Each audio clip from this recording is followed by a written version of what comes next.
Hello everybody, and welcome to our first session of Across Eberron Convergence Manifesto. So, let's go ahead and just jump right on in. Our story begins in the city of Sharn.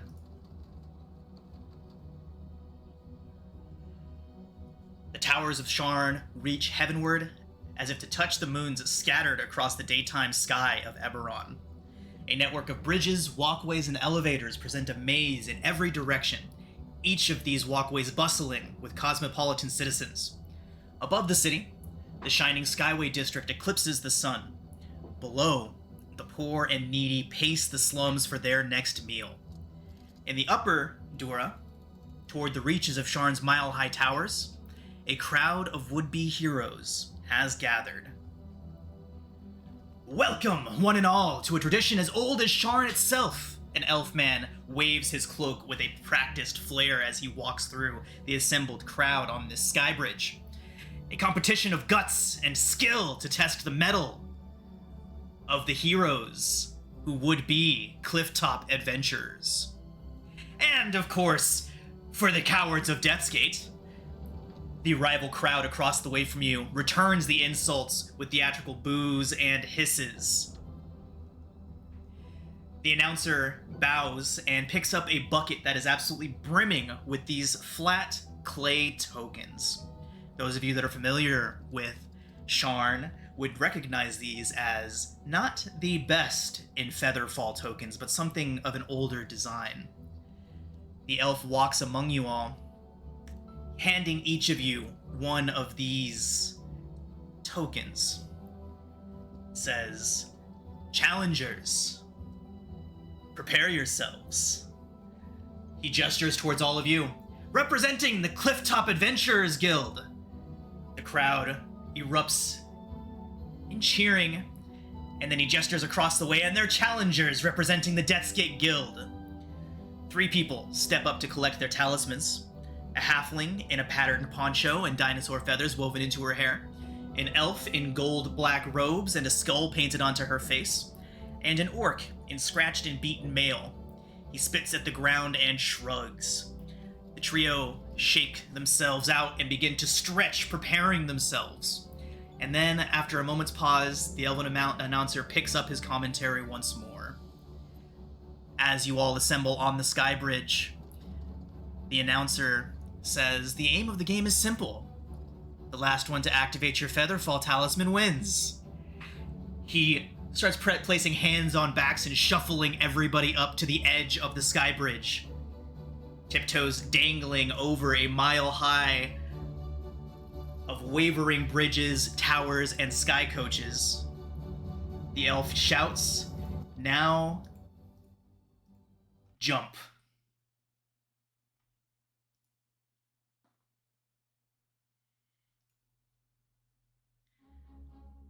Do you all jump?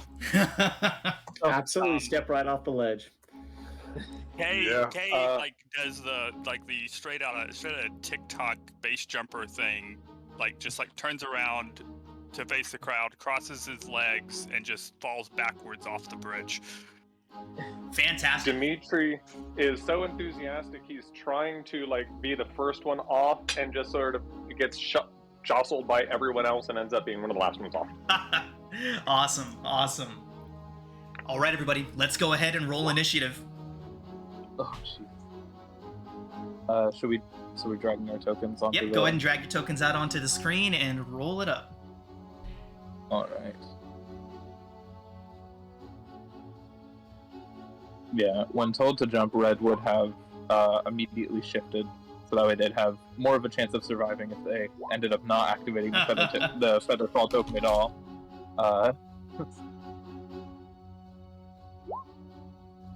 Alright, I don't know where to drag my token from, by the way. Just in your character journal, you'll see a folder labeled player characters. If you open that up, you'll see all your tokens. Just drag it on out. Okay, my token was selected, but it did not put it in the thing. I'm going to try rolling again, and we'll replace my value. That's better. It showed up this time.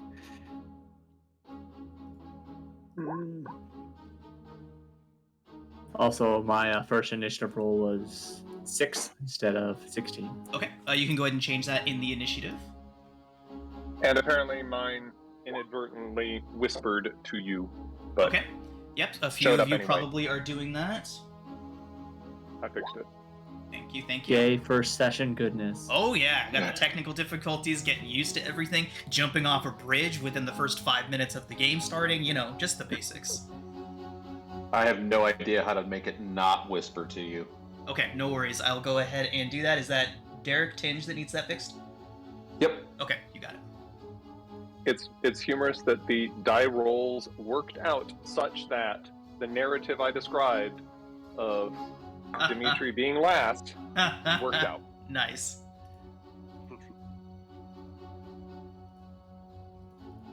Alright, Tinge, you are no longer whispering to me. So do I need to roll again, or will you convert it?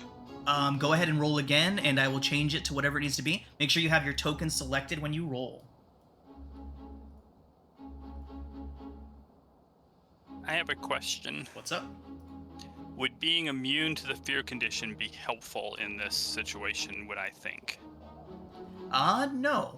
Because being Okay. immune to the fear condition does not make you immune to self-preservation. Fair enough. Alright. So as you all jump, the Deathsgate Guild, a fraction of a second behind the first of you, also jumps and begins their descent down through the city of Sharn. Bridges pass, and very first thing we're gonna do, who would like to make the first D20 roll of the game? I'll do it. Go for it.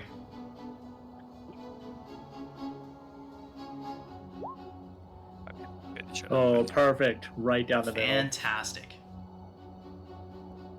Okay, so as you all begin your fall, everything starts off perfectly fine, other than the fact that you're free falling. But suddenly, a bridge begins rushing up towards you all. You could have sworn there was not a bridge before, and maybe there wasn't. But one way or another, I need everybody to make an acrobatics check.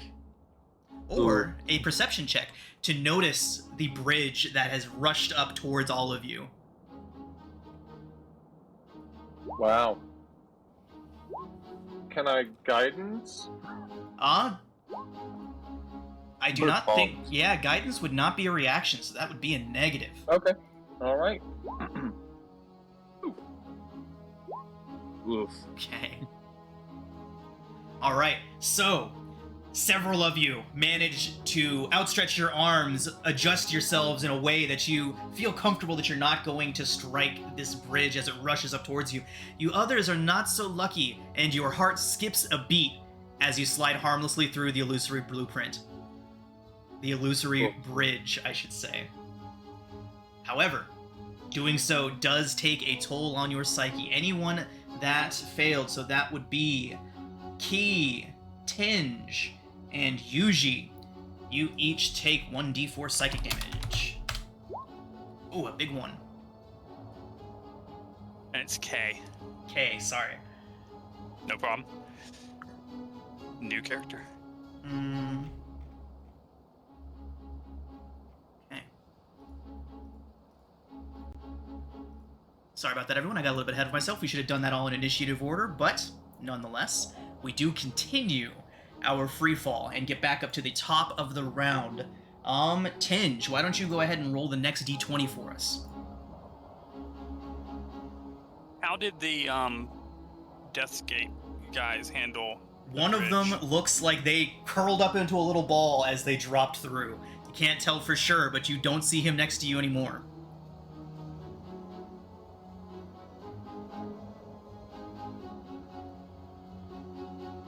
I'm struggling with just using roll 20. I don't know No how worries. to just roll. So general rolls can be done in a couple different ways. You can do /R space 1d20 is the way to do it in the chat bar. You can also use the toolbar. There you go. All right. Okay, everyone. So as you are falling, you see a lottery ticket drifting on the currents in front of you all. Those of you that have spent some time in Sharn know that those can make somebody a very rich individual. Okay, sleight of hand check if you'd like to catch it. Okay. Absolutely. 15. Oh. It slips right. Oh, I'm sorry. K's 15. Okay. K, you do manage to catch.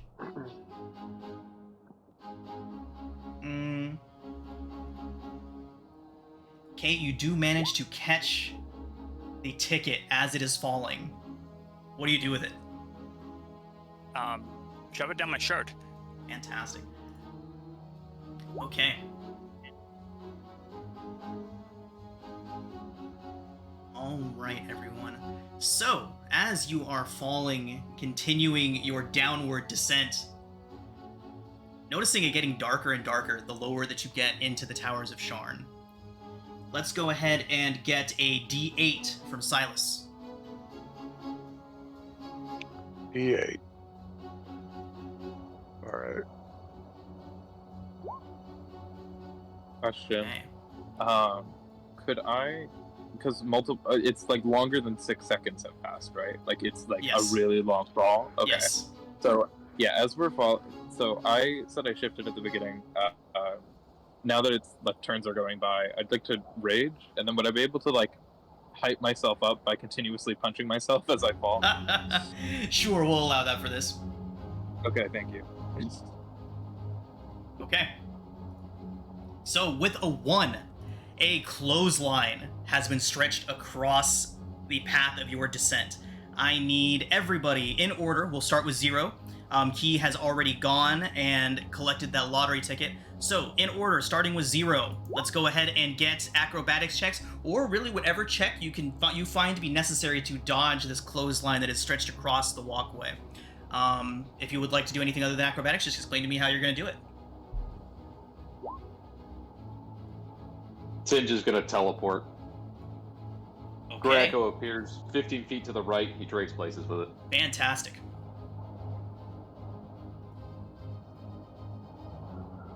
Yuji, how do you avoid the clothesline?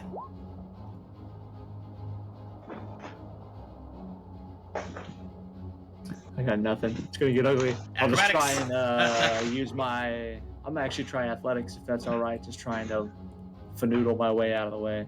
Okay, so how would oh, the 7 is not going I'm to sorry. help you. Yeah, just take it now. So. Okay, so Yuji, you slam full body into the clothesline. Yep. You become tangled and drag as you fall. You will suffer disadvantage on your next dexterity check. Luckily, that does leave Red and Dimitri clear of the hazard, as Yuji has quite handily removed it from your path. Woohoo, because I was going to use stealth to hide behind him. Okay, so is this clothesline just kind of stretching across the abyss? It was. Now Yuji is wrapped up in it. Now I look like a bloody kite. Would I be able to like? I have a dagger on me. Can I throw it? Or no? Wait. I have multiple slashing weapons on me. Can I throw a hand axe at the clothesline to try and cut it? Okay, and free Yuji? Yeah, Yeah. I like it. Go ahead and make an attack. Yeah, go ahead and make a ranged weapon attack with your hand axe. Hey. 17. You manage to throw it in a perfect arc that goes just past Yuji and manages to sever that line, freeing Yuji and preventing any disadvantage on the next roll. She does the kind of like salute and then continues falling into the... Okay. And then punches herself. Yeah. Oh wait, no, she made an attack with that, so she's good. Okay. Fantastic. Dimitri, is there anything you'd like to do on your turn? There's no obstacle for you, but if you'd like to do anything else, you're more than welcome while you fall. I'm going to, with my right hand, like you'll see like little spikes starting to get around my knuckles, and I'm going to ready Thorn Whip. If anyone looks like they're about to smack into something, I'm going to use that to pull them away from it as a reaction. Okay, fantastic. Okay, readying Thorn Whip. Okay, good stuff. All right, everybody. So, as you continue your fall, a sky bridge is rushing up to meet you, out of the way, not in danger of colliding with all of you, but you can see a crowd has formed. And as you begin to rush towards and past this bridge full of people, light in a spectrum of color bursts from this fast approaching bridge. The crowd gathered on it screams and parts around a central figure in the middle of them all. Before you can fully assess the source, as you rush past this prismatic cloud of light engulfs you all, and your vision is overwhelmed by dancing lights. I need everybody to make Constitution saving throws before we get back into the initiative. Oh, jeez. Oops. No!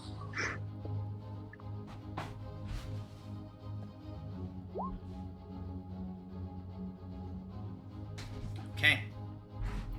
So as you look around, you see that there is only one of your opponents remaining, while all of you still remain in this free fall. I need everybody, as you rush past this unexpected event, to make wisdom saving throws. Tinge and Red, you do have disadvantage on these saving throws, and it looks like I'm missing one con save. Oh no, there it is, Silas up there. Perfect.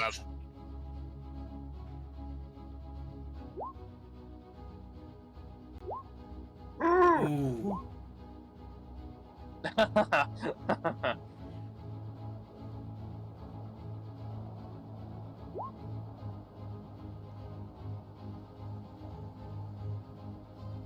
It's already starting, AJ.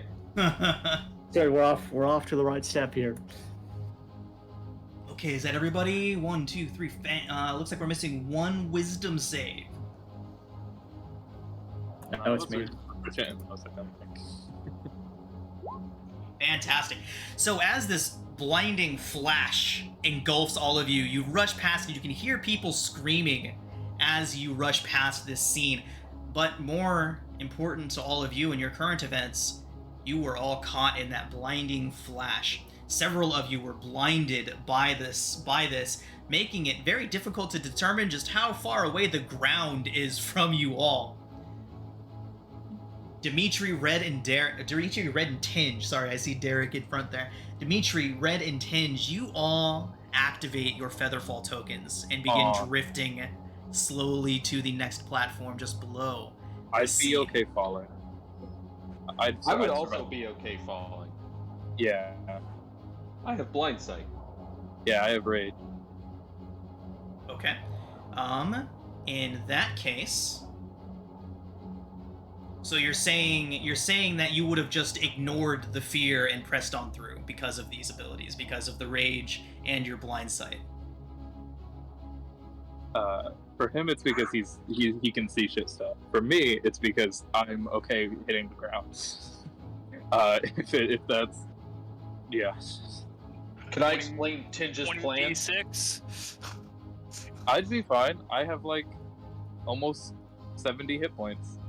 I'd at least survive. It's a I don't think it's possible. Plan. Let's see if it works out for him. Okay, so you all have been falling for a full 20 seconds. Red is blinded. However, the rest of you can see the ground rushing up towards you. You have made it down, with the exception of course, Tinge. Tinge, was that you that said you had blindside, or was that Dimitri? Tinge. Okay. And Dimitri, you've activated your Featherfall token, is that correct? I am perfectly okay with surviving. Okay. So yes. Yeah. Okay. I have a question. Could I have been able to tell what was going on that bridge where that spray of color came from? Make a perception check.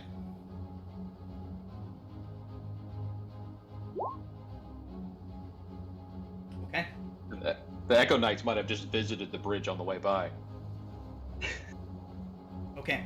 Kay, too much chaos going on top of that bridge. All you know for sure is that there was a central figure in the middle of a crowd who let loose a prismatic spray of light, a color spray, if you will. And everyone gasped, and you rushed past while hearing shrieking and crying. Now, as you all fall, You see that the last Deathgate Guild, looking around, is nowhere to be seen and has obviously activated their Featherfall token. Red, being blinded and refusing to activate your Featherfall token, I will say make one more wisdom save. If you do get below a 10, you will activate your Featherfall token as a reflex. If not, then I'll leave it up to you if you really would like to impact the ground, as you can essentially sense it coming. Oh god. That's fair. I'm fine with that. Okay. So you instinctually activate your Featherfall token, and you all begin to drift down towards the surface. Those of you that did make it all the way, actually Dimitri, I believe, is the only one that would have landed a little bit farther up. Dimitri, you'd have seen that you activated your Featherfall token pretty close to the ground, and already a well distance beneath how far the last Deathgate Guild members made it. Aww. But, Does that mean I win? It means several of you win. I think Red takes the longest fall, though, activating the Featherfall token at the exact last possible minute, and not even on purpose. Also, she didn't do it on purpose. She did it on accident. She was like fully still hasn't activated. Tinge still hasn't. So yeah. So why don't we go ahead and do a contested wisdom saving throw? Just both of you make wisdom saving throws. Whoever's is better will have activated theirs last. I'm fine with her accidentally doing it before Tinge. She like fully intended to hit the ground, but like fumbled with the token and activated it on accident. Look at that. Oh boy. Derek's coming alive here. All right, everybody. So you all can see people beginning to make their way down from the upper levels down towards you. The welcome party will be coming soon. There are no Deathscape members down here. They have all failed. So down here in the lower areas of Sharn, it's your first chance to really take a breather and start to get to know each other. Dimitri, you are only a couple levels above where they're at. You can see everybody and will be able to reach them in just a couple of rounds. But we are dropping out of initiative for now. Now. Everybody okay down there? Yeah. Okay, I'll be right there. So we're just like in the depths. The only thing lighting us up is pretty much like lanterns and stuff. Well, you're not that far down. You didn't make it all the way to the cogs or all the way down there. You're in the lower city. Not all the way down, not all the way to the cogs where it starts to get real dark, but in like the not so nice neighborhoods. Probably in the lower Dura right now, like right around in here. Yeah. People. Wait, sorry. Just lower question. People still live at the very bottom, right? Oh yeah. Or no? Oh, okay, yeah. Yeah, she'd be more familiar down there. She's like, even this is like, ooh, really living it up over here. The lower city. All right. So, while you all gather and recuperate from your exhilarating dive off of the higher Sharn towers, why don't we go ahead and introduce everybody real quick? Just a couple sentences about what your character would look like. You all haven't gotten a chance to really spend a lot of time with each other just yet, so let's just go through and just get a quick physical description of everybody while you gather successful in the lower Dura. Dimitri, let's go ahead and start with you. Okie dokie. So it's kind of hard to tell exactly how tall and skinny Dimitri is, because he pretty much is always wearing finely maintained silvery scale armor and carrying a shield. Doesn't really carry a weapon, but you can see that embedded in his armor is kind of a bluish crystal that every now and then you can sort of like crackles with electricity. He is the very, very enthusiastic and very happy to do pretty much everything. And as we've discussed previously, is very quick to trust pretty much everyone, even like people on the street who may be asking for money because they'll, provide some sort of service, and he'll give it over. And people are like, God, you're so stupid. Why do you keep giving them money? They never come back. Like, no, he just must not remember where I'm at. So he will be happily running back down to catch up with you guys. Fantastic. All right. And let's go with Red next. Yeah. As she lands, disgruntled that she activated her token instead of impacting the ground immediately. She would like kind of shake herself off, fur just kind of like receding. Yeah, she wears finer clothes than it looks like she can afford, and yeah, she has two canine. She has two canine ears on top of her head, and her eyes don't have. She doesn't have whites in her eyes. They're just black besides the pupil, like a dog.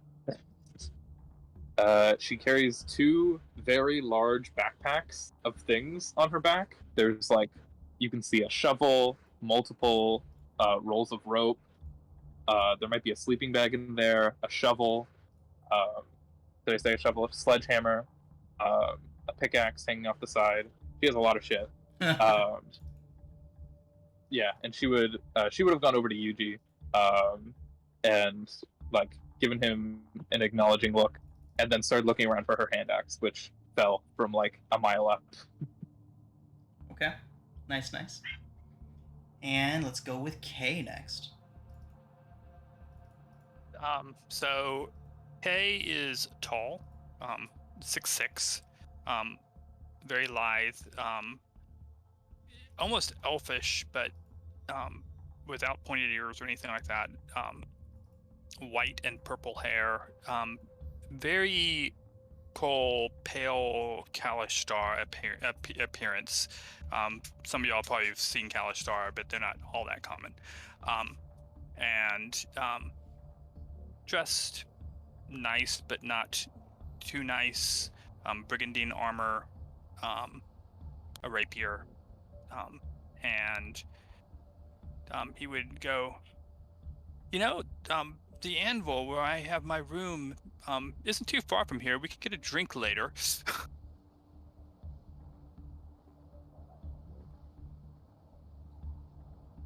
All right. And Silas, why don't you go ahead and describe your character? Just a couple sentences. All right. So Silas, he's about 6 feet. He's half human, half drow. He's got a purplish hue to his skin. Gray eyes, black hair. He's a very shady character. Like he's like almost as if like he's in the shadows like all the time. I mean, he wears a hood, wears a mask. He just is always just trying to, I don't know how to explain it, but yeah, he's just very shady. All so right. Yeah. Okay. And that brings us to Tinge.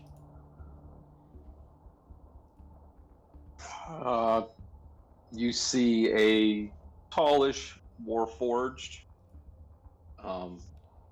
mottled basalt gray, with a shield and a long sword on his back, a ripped cloak, and fairly eerie eyes. They're just vertical lines with white light coming out of them. All right, fantastic. And Yuji. Yuji, I think stands about average. I would think about 5'10", 180 pounds. He wears very ornate armor with a green and orange look to it. In the center, where a crest would be, has been torn off and leaving a large scratch. He has a ornate yari or spear that he kind of carries around with him.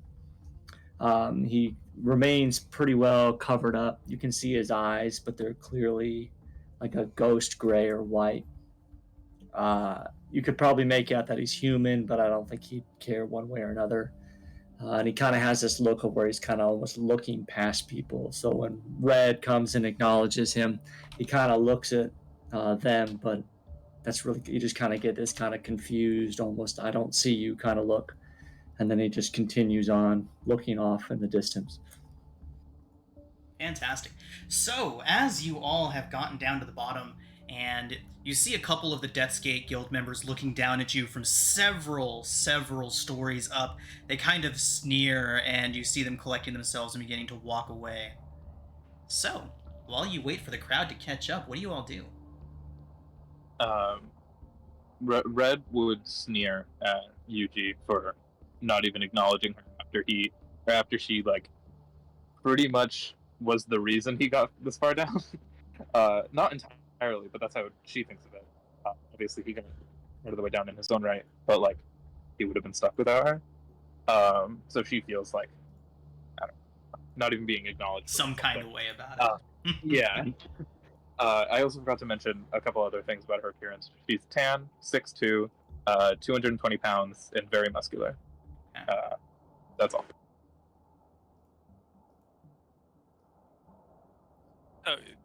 Guys, did y'all see what was going on where that magical light appeared above us? Well, not above us at the time, but kind of blinding. Is it? Am I able to interact with this, or am I still on my way down? Oh, you've made it to them by this point. Okay. Yeah, I think someone was like trying to celebrate us coming down. I mean, the event. I mean, it was almost like fireworks, but not quite like fireworks. So I am proficient in Arcana, so maybe. Didn't you say I heard crying? Shouting, screaming. In jubilation or in anger? Didn't sound happy. That's just concerning. Are we still blind? No, that would have passed. That would have passed very quickly. How far above us is that? Probably about 5 or 6 layers. About 3-4 minutes on one of the nearby elevators. Can we see what's going on up there now, or hear anything? It's hard to make out up there. If you do take some time to look up there, go ahead and make a perception or investigation check.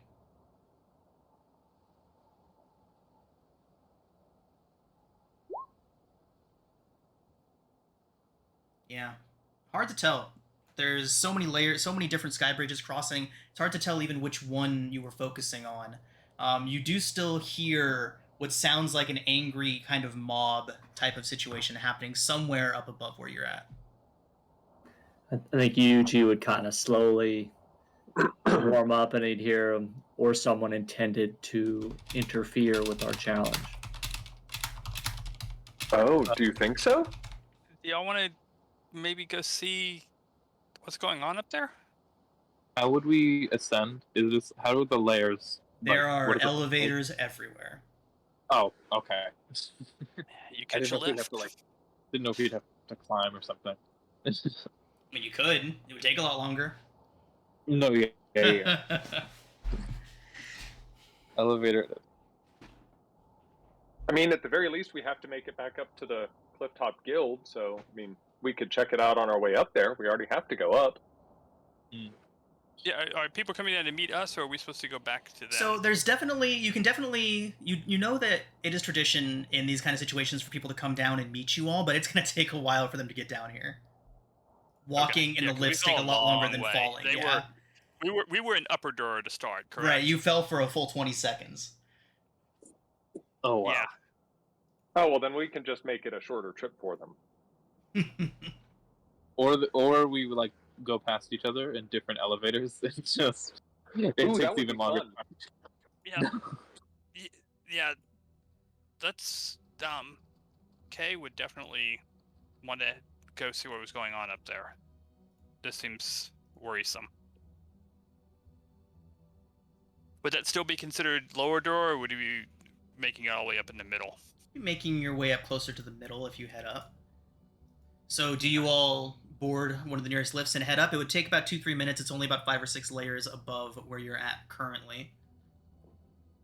Do we know if there are, like, if we would see the guild leaders on our way up through like glass elevators or something, or would we be able to pass them without ever knowing? Yeah, the lifts are all open cages and whatnot, so you can see into them as they pass by and around you. So what's everyone's passive perception then? Super good at 11. 12. 12.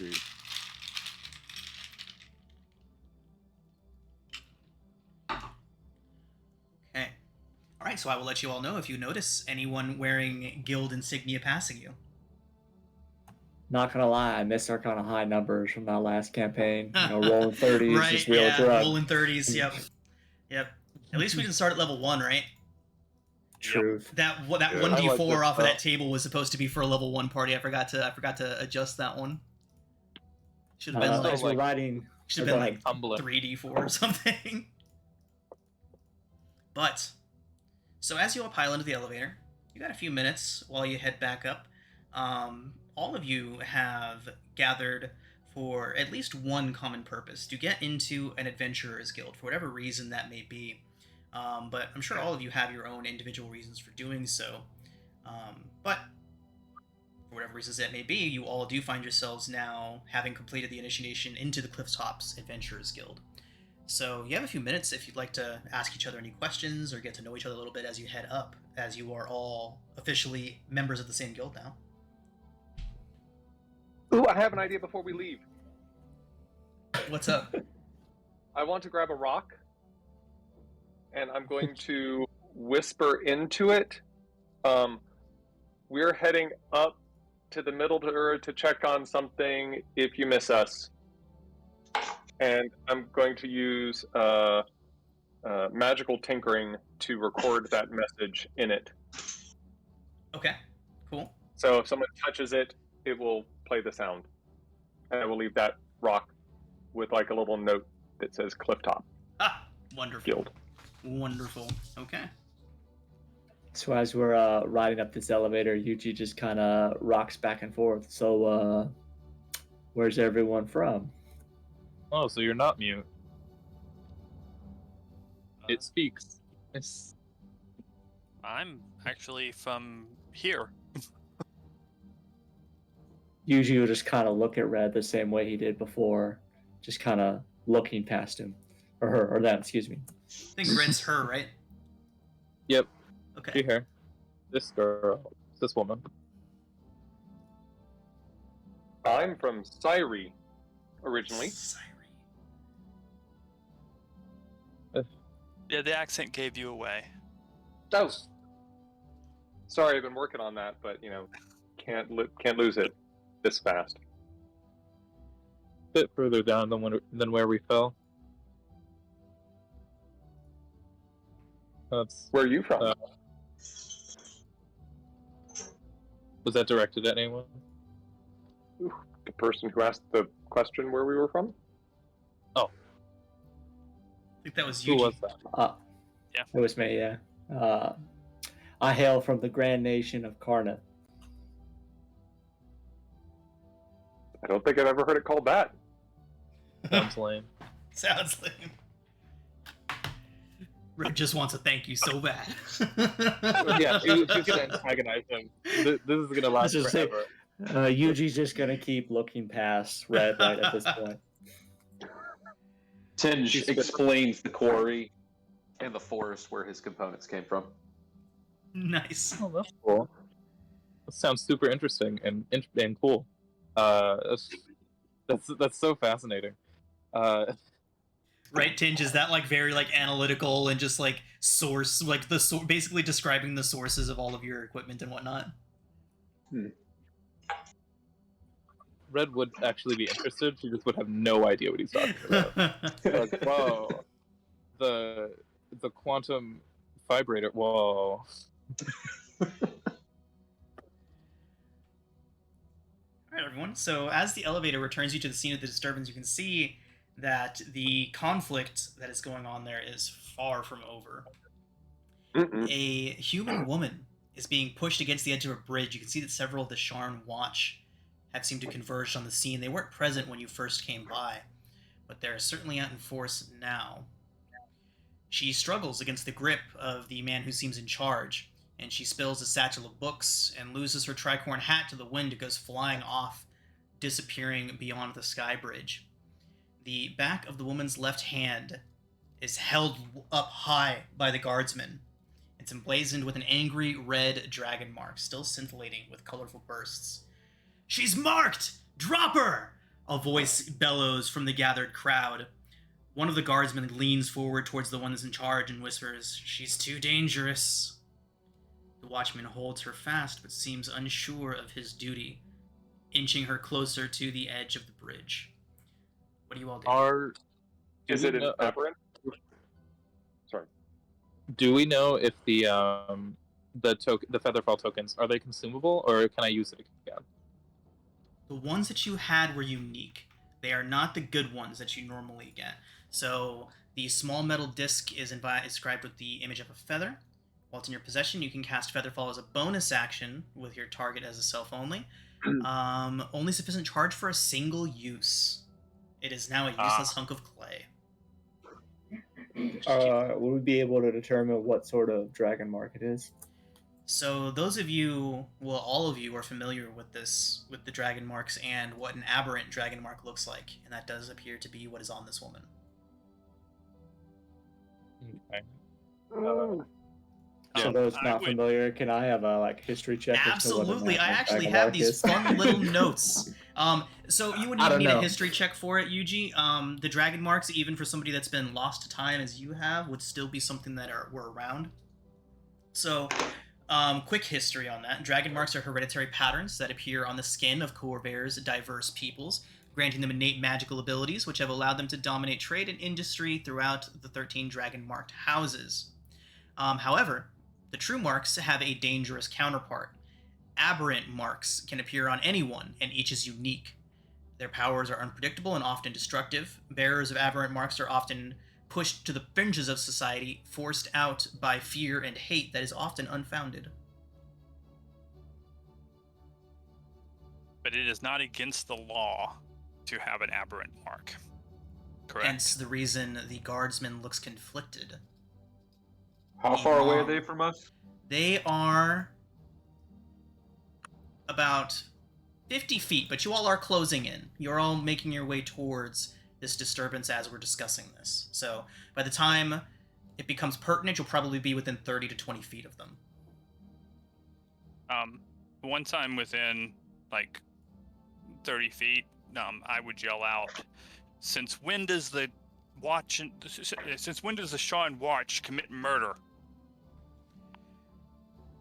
All right. Well, she All the she time. probably has a token. I mean, everyone has a token, right? It's not really murder. I don't have a token right now. None of us do. Huh? No, somebody bought one. I don't know. Wasn't in the budget. Right. Wasn't in the budget. You all hear Kay shout this out towards the watchman. The three men that were around him kind of look back towards you, and the crowd kind of parts around you. Kay, one of the crowd's people, the guardsmen, don't respond to you yet. They stop moving her closer to the edge, but one of the people kind of turns towards you. A elderly Breelish man turns towards you, Kay, and says, "They're too dangerous! You saw what she did? She could have killed us all!" I flew right through it. That was just colors and light. We didn't see any corpses at the bottom, right? What? We didn't see any corpses at the bottom. Everyone activated their tokens in time. Correct. Okay. Yeah, no one did. Yuji, I think, would approach the old timer. I don't see any bodies lying around here. Go ahead, Yuji. Pandering, fear, and deceit is an ugly look on you, old timer. Best you keep your mouth shut. Okay. So, at this point, one of the guardsmen walks over to you. Not the one that's in charge. The one that's in charge is still holding on to the woman by the bridge. One of the guardsmen walks over to you, says, "Be on your way, the lot of you. This is none of your business. We have a dangerous fugitive to deal with here." Fugitive? He just kind of tilts his head back and tightens his lips. Tinge Since just says, when are... Go ahead, Tinge. what law has she broken? You see he can get visibly flustered. He says, I'll let you know when we decide that. Can I throw a hand axe at his face? No. That prompts a hand axe to the face, I think. No, it does not. He's saying what let me decide how we Red, while infuriating, you brutalize. would know that murdering a member of the Sharn Watch outright would land you immediately in prison. That is something that you would know having lived here. So, just... How big is Tinge the crowd? steps to the side. The crowd is pretty big, Approaching. but Red, as you reach for a hand axe, the guardsman kind of takes a step back, and the crowd kind of disperses, and everyone kind of looks towards you all. Go ahead. Sorry, I was going to say, this might not go well, but I'm a member of House Cannith. I can try and get them to give her over to me. If you guys want to talk to her. Yeah, Twinkle Toes, go do that. See what you can do. Okay. And I will pull off the gauntlet from my right arm that has the sinuous dragon mark of House Cannith going up, and I will raise that up and say, I am a duly appointed representative of House Cannith, and as she bears a aberrant dragon mark, I will take her into my custody, and we shall decide what should be done with her. And if something appropriate, we will bring her to the guards. Dimitri, do you have any actual sway other than the fact that you are of House Cannith? Or of House Cannith?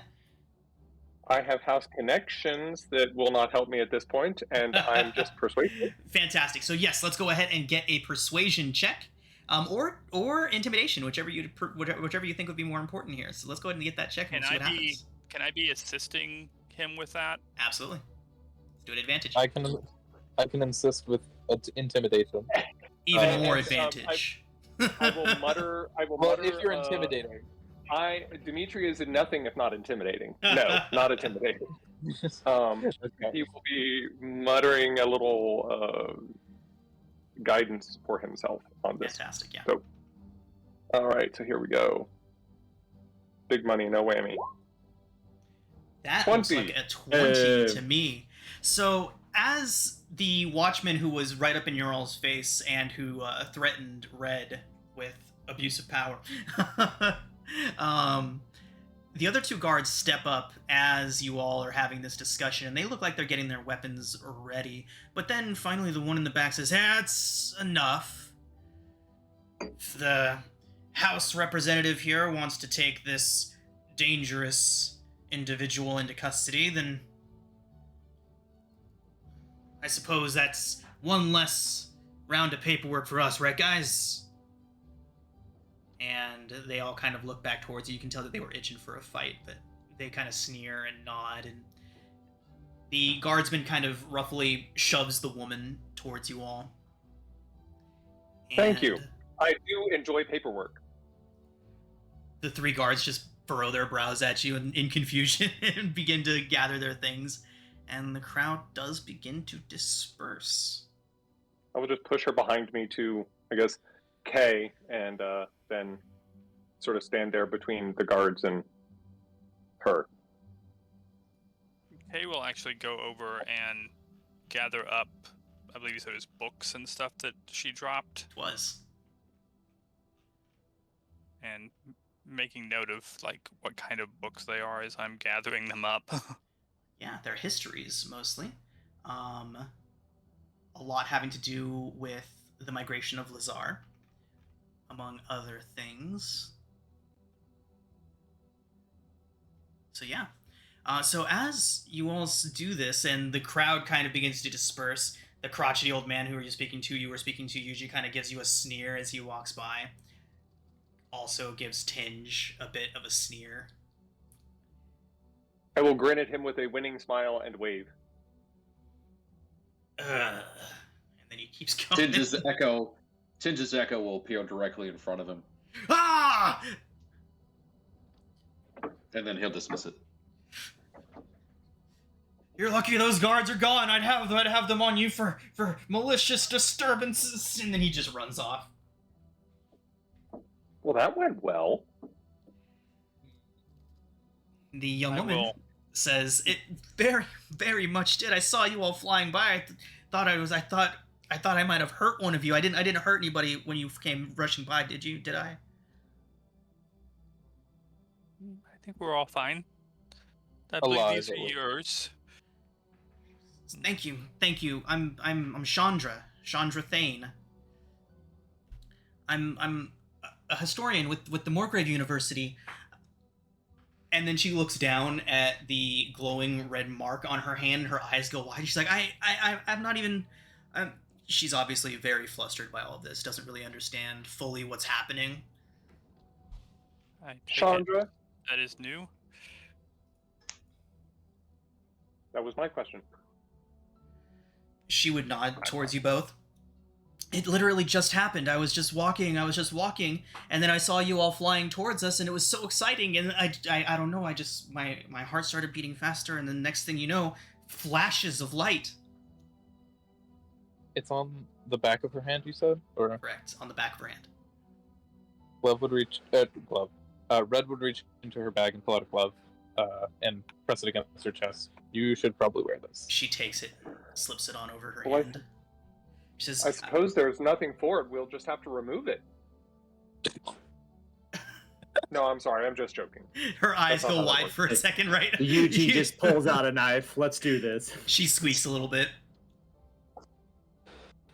Morgrave University is quite away from here. Why are you in lower? Well, I guess we're in Middle Dora now. Yes. Why are you so far down? Well, there's a bookstore down here that had a few of the things that I was looking for.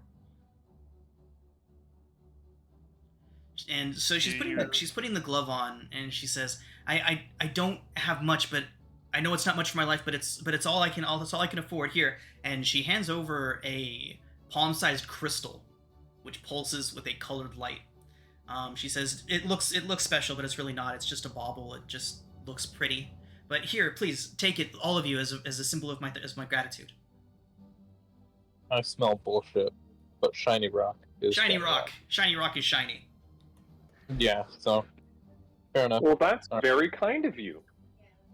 Yuji kind of sidesteps the situation. Can you do it again? She shakes her head and she says, "I didn't know I could do it that time." That's not how this works, Yuji. Generally, it takes a lot out of someone to call upon the power of their mark. I assume it's the same with Aberrant. She shouldn't be able to do that until tomorrow at the earliest. So I think we've got some time to go somewhere private and talk about what led up to this happening before she can do it again. Red would have let her drop the shiny rock into one of her buckets that she also has. She has buckets. Because she doesn't want to touch it. She acknowledges that rock is shiny, but many rocks are shiny, and many of those rocks are dangerous. So.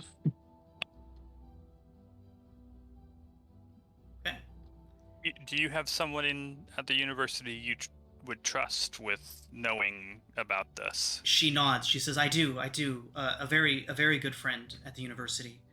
He'll know exactly what to do. Good. If you need to get in touch with us for any reason, we are with the Clifftop Adventurers Guild. She nods. Says, "Thank you all so much again. Your kindness here will not be forgotten." And she gathers her things to go. She puts her foot up. Yeah. I don't think that you should be going. I mean, the crowd was just here. Their guards probably know what she looks like. I mean, it's probably going to be dangerous. I mean, we can take her up there, right? I haven't been to the university in quite some time. I can give her a makeover, make her look a bit different. We need to meet with the guild leaders as well. Yeah, we've got some places to be. She would assure you that she can move unseen if she needs to be. This was a very unexpected occurrence. Tinge comments that's fair and turns to wait for the guild. I think Red. usually would shrug and follow 10. Just, all right, whatever. Not my problem. Well, go ahead. You all I'm going at to this ask her. real quick before you ask her. You all do see a lot of people making their way down excitedly. People are pointing over sky bridges at you all and rushing down. The crowd from above is about to catch up. Go ahead. Since we have some very tall people around, I want to try and ask her to position herself to where she's sort of under the shadow of the very tall people, and I want her to pull off the glove and hold her hand up so I can use magical tinkering to make a picture of her, including her face and including what the mark looks like to investigate later. Okay. Yeah. And then she can put the glove back on and then go. Got it. That'll probably take about a minute or two, but you have that amount of time, so that's fine. Go ahead. What does her hair look like? Sorry. Her hair. Let me see if I can get a better description of her here. Sorry. No worries. With a name like Chandra, I want to use the magic, the gathering Chandra. So we will say that she is. She has bright red hair. Okay. I give her a brunette wig. Nice. I have a disguise kit. I have plenty of wigs. That's all you need. You'll be fine now. She nods and thanks you all again. Before she leaves, I will tell her that I can also be reached through the bartender at Scintillation in Middle Memphis. She nods and says she can't imagine why she would find herself there, but if she ever does, she'll look you up.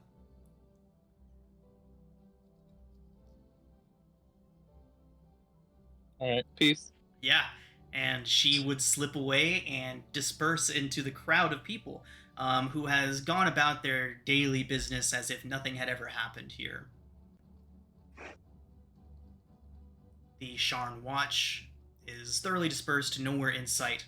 And at this point, a good dozen or so people, you can tell that the crowd is somewhat thinned out, but a good dozen or so people make their way down and surround you all, clapping, and one of them says that they saw the Deathsgate Guild basically limping away. It looks like one of them got messed up pretty bad. Nobody died, but you all were clearly the victors, and so they are congratulating you and all of these things. And it is at that point that a shifter woman begins to push her way through the crowd, clapping slowly as she goes. Her hair is white and striped with black, and her skin is unusually pale. Her right eye is a striking blue, the left hidden behind an eye patch. She wears a mantle of command for the Clifftop Guild. And she says, well, well, well. Impressive show indeed. For new blood, at least. She holds out a clawed hand to shake with anyone who'll accept it. Dimitri will totally shake her hand. She lets out a soothy smile. It looks like her teeth are you could almost think that her teeth were sharp. But as she goes through them, shaking everyone's hands, she says, name's Lara. Guild handler, Lara. It's all of you. I'll be taking care of your first steps in the guild. And now that you've officially joined our little family, she begins handing out little tokens, kind of like the leaves of Lorium brooches that you can put on your cloaks, or kind of little pins that you can put anywhere. She gives each of you one of these Clifftop tokens, and says, now that you've officially joined our little family, it is time to put you all straight to work. I need you all to collect... That was fast. Yeah. So she says that she needs you all to collect an order for a client. A bespoke piece. Courtesy of an old friend and artificer called Tresca Teesbeak. She works at a shop called Drummond Independence, way down in the Cogs. The Blackbones district, to be exact. Ask her for the Burning Idol, and give her this. Lara, the shifter woman, hands over an envelope sealed with the crest of the banking guild House Kundarak. That credit note is properly notarized, so don't bother getting funny with me. You all couldn't keep up if you tried anyways. She kind of lets out a little smirk. She says, bring the idol to my office in Clifftop once you have it. And, hey, new bloods, be careful, huh? The cogs aren't always friendly, and I would hate my newest batch of recruits to die on their first trip down. She winks, pulls up her hood, ready to disappear into the bustling crowd, and says, if there's any questions, ask them quick. I've got a schedule to keep. So, Kay, all you missed was that this woman, as you all were parting ways with Chandra, about a dozen people from the crowd that was up above had made their way down and congratulated you all. They informed you that the Death's Gate Guild crashed and burned pretty early on and didn't really stand that much of a chance against you all. A few moments after, a shifter woman with white hair, strip of black in it, and an eye patch approached you all, introduced herself as your handler. She was wearing a mantle of command for the Clifftops Guild and handed you all little badges or brooches that you can use as your guild identifiers. So. And she wants us to get a burning idol, is what it was called? The burning idol. The burning idol. And original piece, crafted specifically by Tresca, a good friend of the guild, for one of our clients. And what did she was tell her us name? What it was?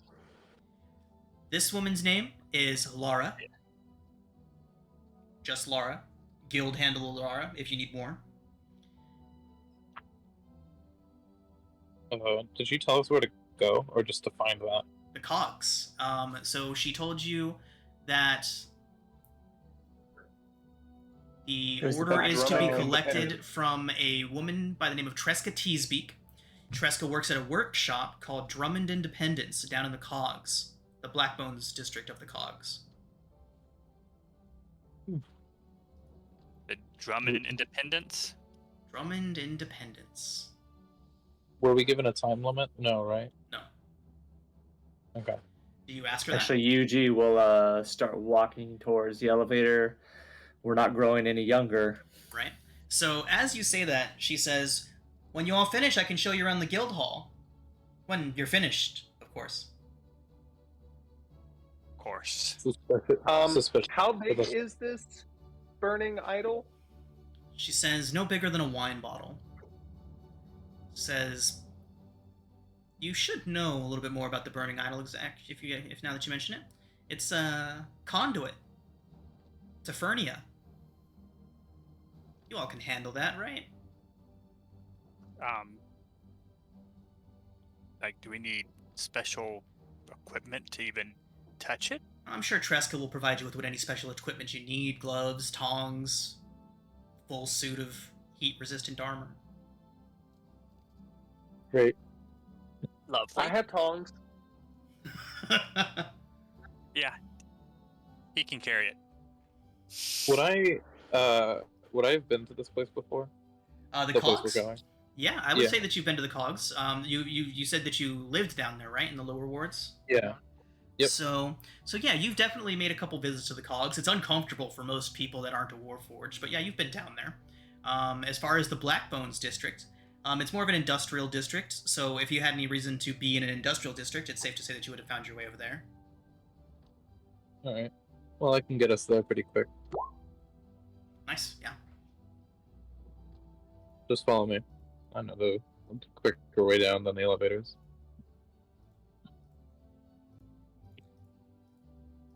All right. I don't know what that would entail necessarily, but I do.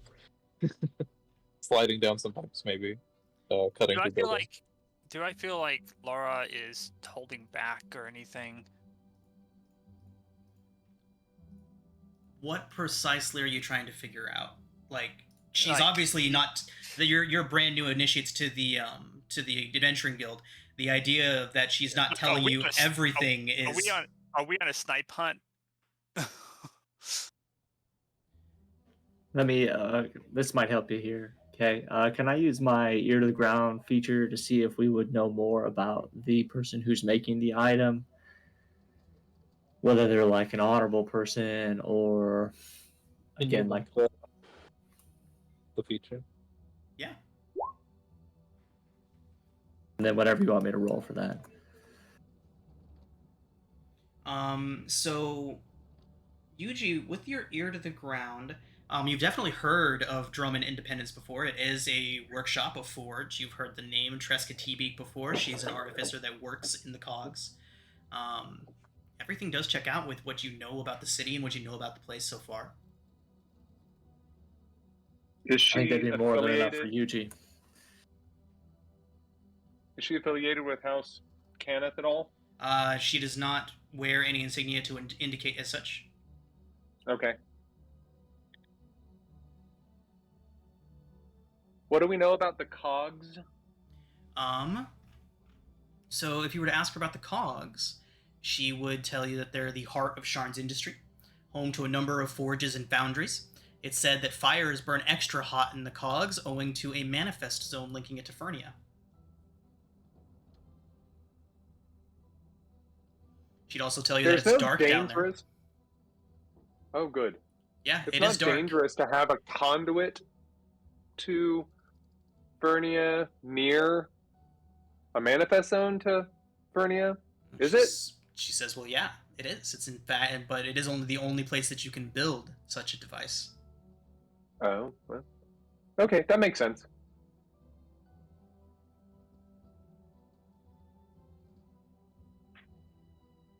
She pulls her hood up a little bit tighter and begins backing away into the crowd.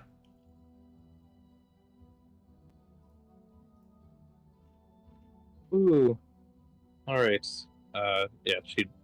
Red would unfurl her map of Sharn, which she has, which is totally useful. She'd use it to guide her city secrets thing. Okay. To lead through, to cut through some buildings and slide down pipes and stuff.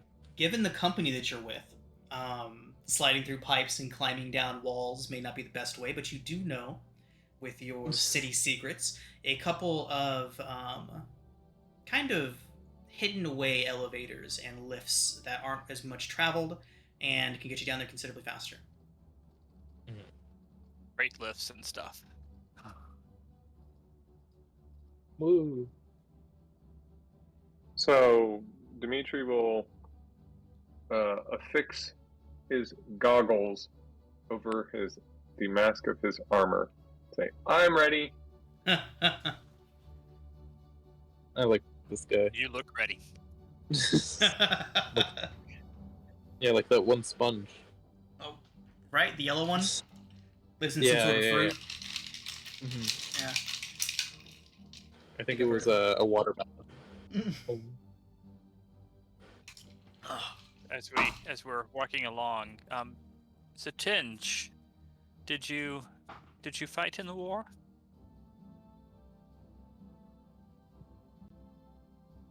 Tinge just looks at him, doesn't respond.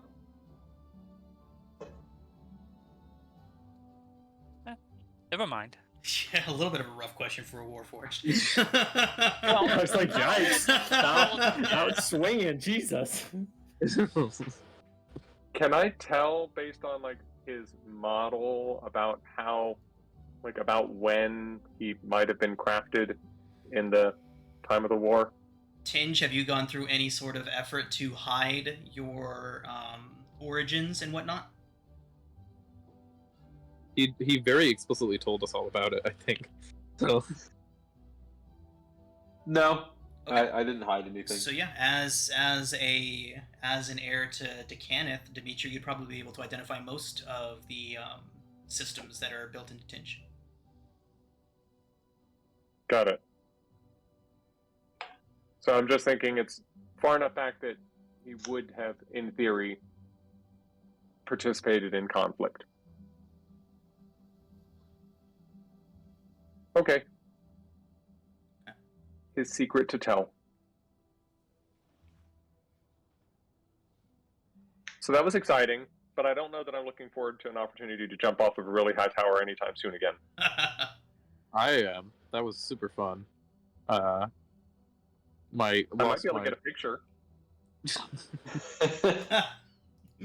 That'd be great. Yeah, I got my last my last Featherfall token got pickpocketed off of me before on my way up, which, in retrospect, might have actually been by Clifftop. So they could force us to only have the one, but whatever. Maybe you just lost it. I mean, someone will probably bring it back to you. I don't think that that's quite likely. I didn't have my Do name you on usually it. look right at him and just lean to the head? Who pickpocketed you? What was that? That was a gutsy thief that pickpocketed you. Thank you. Yeah, that's an even more reason you may have just lost it. I'm not terribly perceptive, though I try, I guess. So if someone wanted to, they probably could get away with it. I also, she kind of just like jumps up and down, and you hear like the rattling of all the things in her bag. It wouldn't have been that hard. There's like, there's a lot of things that I guess it could have fallen out. So fair enough. Oh, and It was definitely taken. Remarkably quiet when walking, despite the fact that he's wearing medium armor. Nice.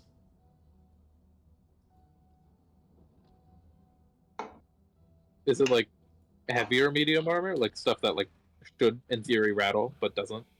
It's scale mail that would normally apply to someone disadvantage for stealth, but it does not apply disadvantage for stealth with me, and I have a decent stealth.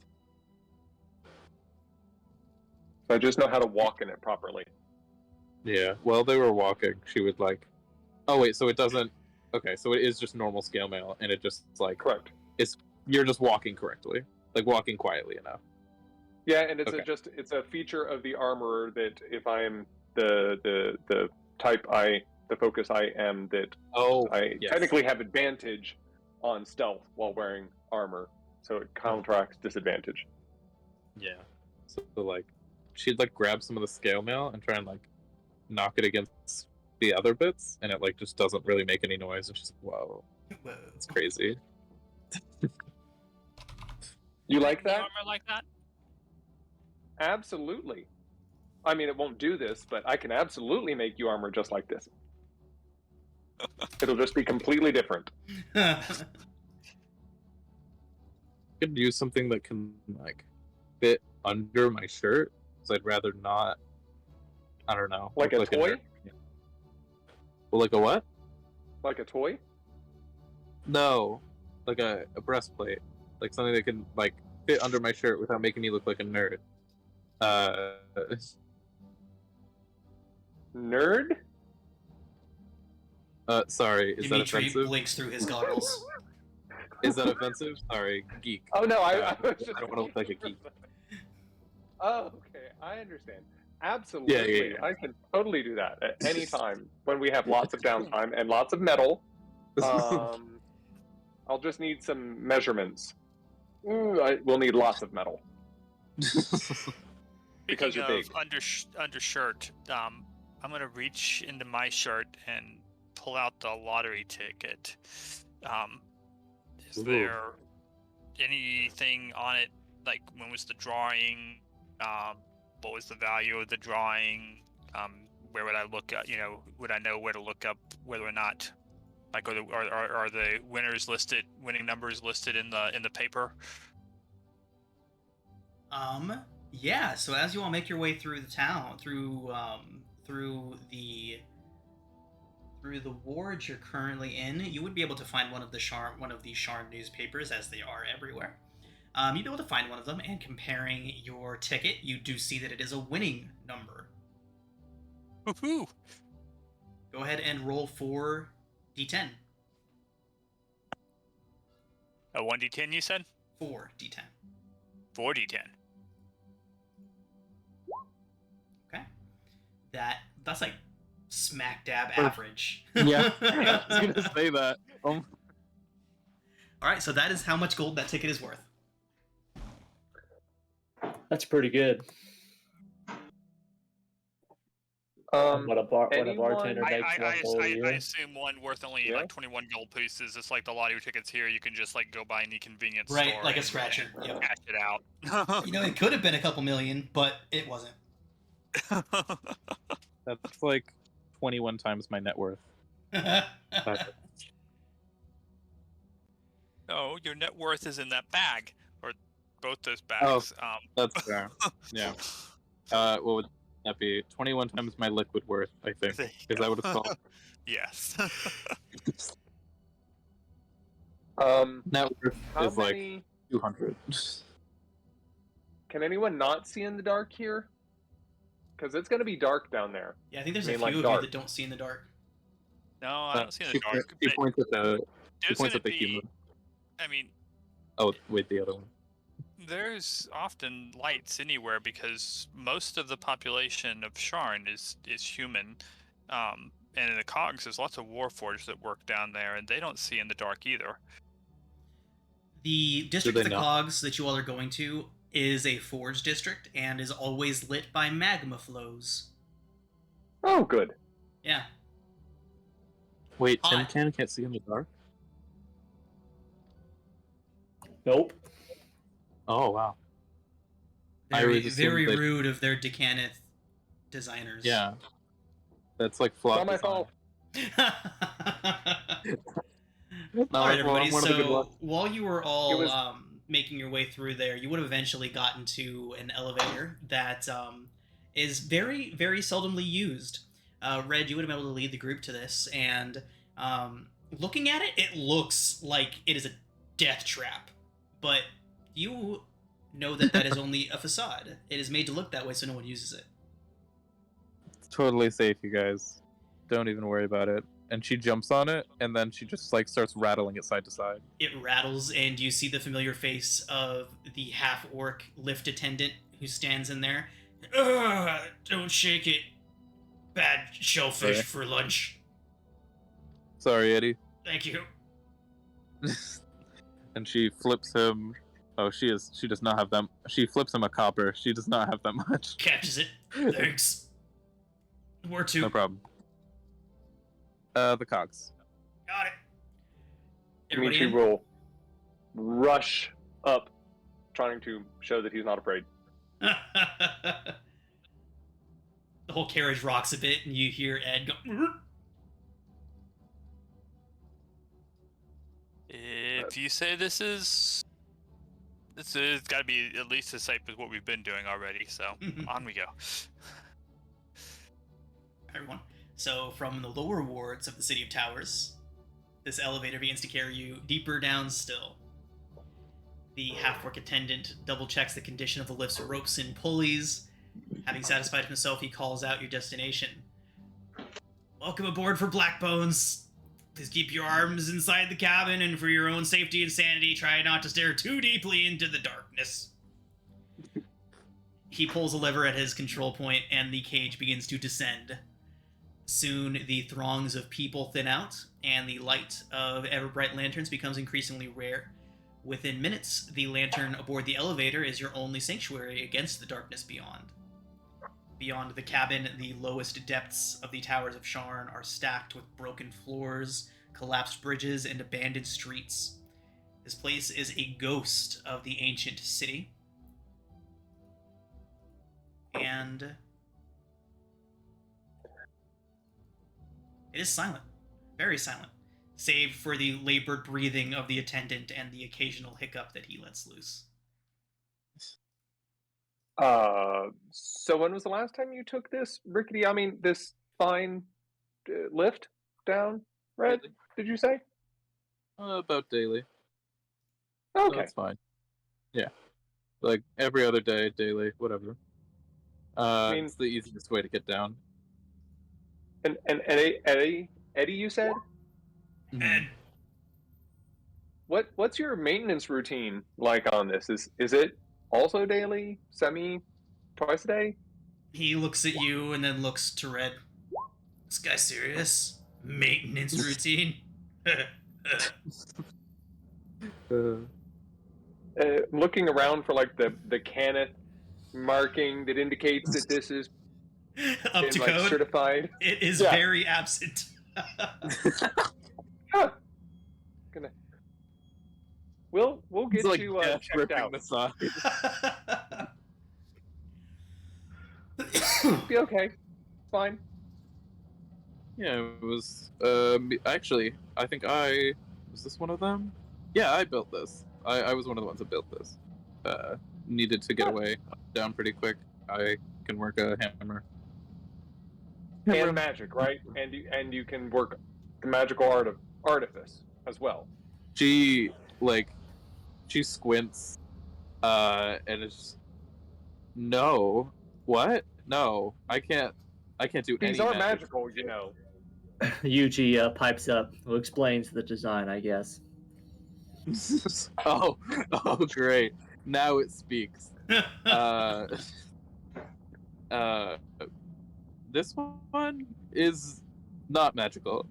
It just kind of We built it with our how many hands? It probably about 8 hands.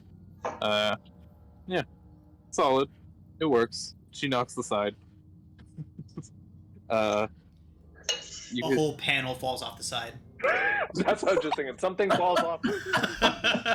Oh my god. Yeah, see, it works. It's been going like this for a decade. It's working. Well, I think that you probably would benefit from a change of scenery, so I think we should find another one on the way up. No offense, Eddie. It's I just work here. I love this so much. Everybody, so eventually, even the ruins are swallowed by natural rock, and silence gives way to the rumbles of industry. Rhythmic hammering, the hiss of steam, and the roar of forge fire. The lift attendant opens the cage to reveal the cavernous expanse of the Blackbones Central Square, lit in the deep orange glow of molten metal and ever-burning torches. At the focus of this district is an oasis of sparkling water surrounded by a pool of blazing lava. At its fringes, shadowed, smoke-filled tunnels promise an endless network of tunnels and foundries and mines beyond. Untroubled by the smoke and sulfur, Warforged are common, hauling machinery, pushing carts of ore, and pumping bellows as you all pass. As in much of Sharn's underbelly, goblinoids also share this space, making their livings as best they can from the shadows.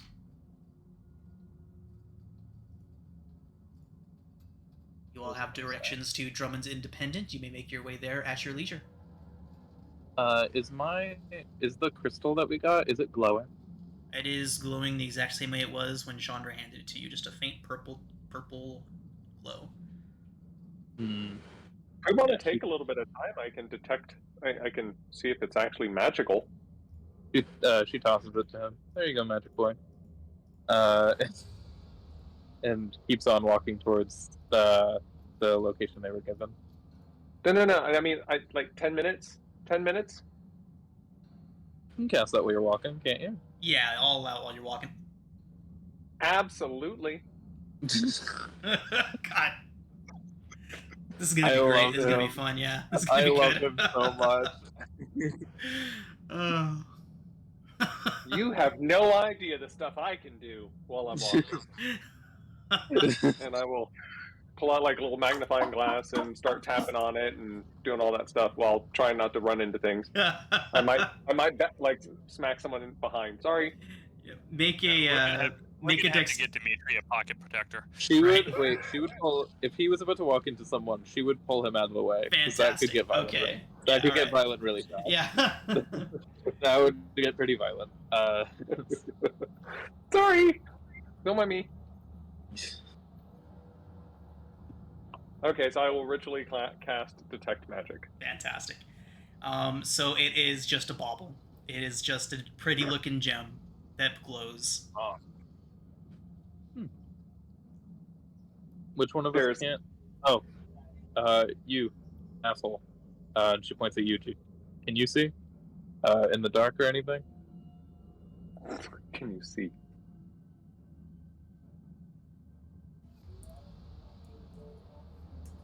You talk too much. Keep walking. The audible. Oh my god. I've been told that. What was it? I said I've been told that. Dimitri just assumes Yuji was talking to him. I can't help myself. I'm sorry. No, I love it. No, It's you're great. Metagaming wise, no, you can't see shit. So It is lit down here. It's not like bright, but it's well enough lit. Call it It's dimly lit. lit in most places. She was just asking, making sure, like that firmly is that confirms her assumption that he is human, even though that's not a good confirmation. So yeah, but I think even though his face is covered, I think it'd be pretty obvious by just his facial structure. You could make out that he's probably human. No, yeah, that as well, because like out of character, I know he's not, but yeah, he very much looks like it and has the traits of one. Yeah, I don't know. Whoever wants the rock can keep it. Might get some attention down here. So I don't know. I will pull out a little notepad and write down one glowing rock. I'll keep inventory and then put it in my bag of holding. Oh my god, he is amazing. Do we have a group loot?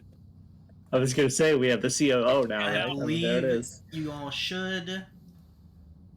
Player characters. Oh, look at that! I didn't put one together. I'll get one. I'll have one ready by next session. Okay. So We're gonna do it as an editable handout. Or are you gonna do a character sheet again? It'll be an editable handout, not the character sheet. Okay, good. Yeah.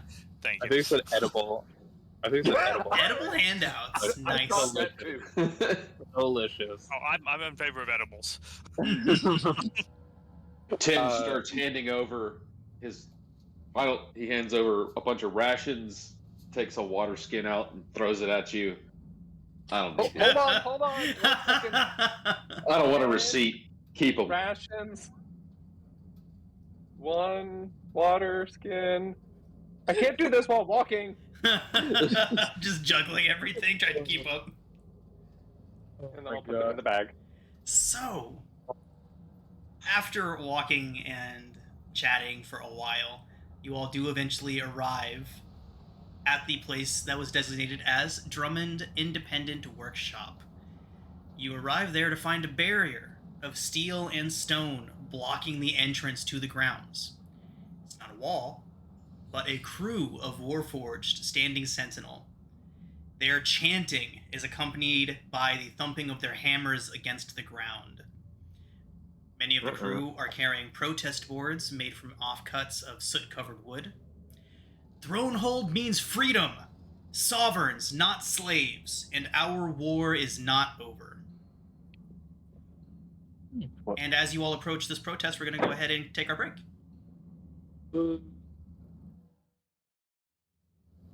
All right, and we return as you all approach this wall of Warforged with boards that they have makeshift turned into signs, chanting things like, Thronehold means freedom, sovereigns, not slaves, and our war is not over.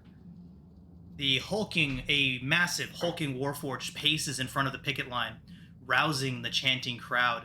His adamantine frame shines with the reflected orange glow of the many forges that burn around him. Though his hands and forearms are charred and blackened, he carries himself with a surprising grace and almost gentleness to him. He shouts, "For too long, the charlatan Drummond has taken us for granted. We work until our joints weaken and our armor is shot, but we are cast as servants and slaves, not partners or comrades." He stops down the line and places a hand on one of his crewmates' shoulders. He then takes the hand of another and raises it into the air. His touch, although blackened, it does seem surprisingly gentle. "They cast us as weapons, as slaves of their wars. Today we show them how we build our future without shedding blood. It is time we earned what we are worth. It is time for Drummond to listen." His crew muster all the enthusiasm that they can, but it's clear that some of them are nervous about the display, or struggling to keep up the fervor. Some of them kind of look around nervously. Others let out half-hearted yells What do y'all do? And we need to get into there, right? Yep. I suggested this before. Just gonna look at the rest of the group. Should we like steal the altar? I feel like that'd be the most moral thing to let's do. go ahead and recap what your mission is. There is a woman. Here we go. There is a no. It's just a misunderstanding of what the job is. There's a woman here who will construct the item for you using this forge. Oh. Yeah, we give the letter I thought it was to already the constructed. person, and then they give us the item. So we should Right. kidnap her and force her to make the forge. I don't. Well, it's not Drummond. Drummond, I think, owns the place. This is Tresca T speak that we need to talk to. She might be mistreated just like the Warforged. Maybe she is a Warforged. You hear Maybe go a straight to- small voice call out from behind you. Not a Warforged, but you're right. I work here. Also mistreated.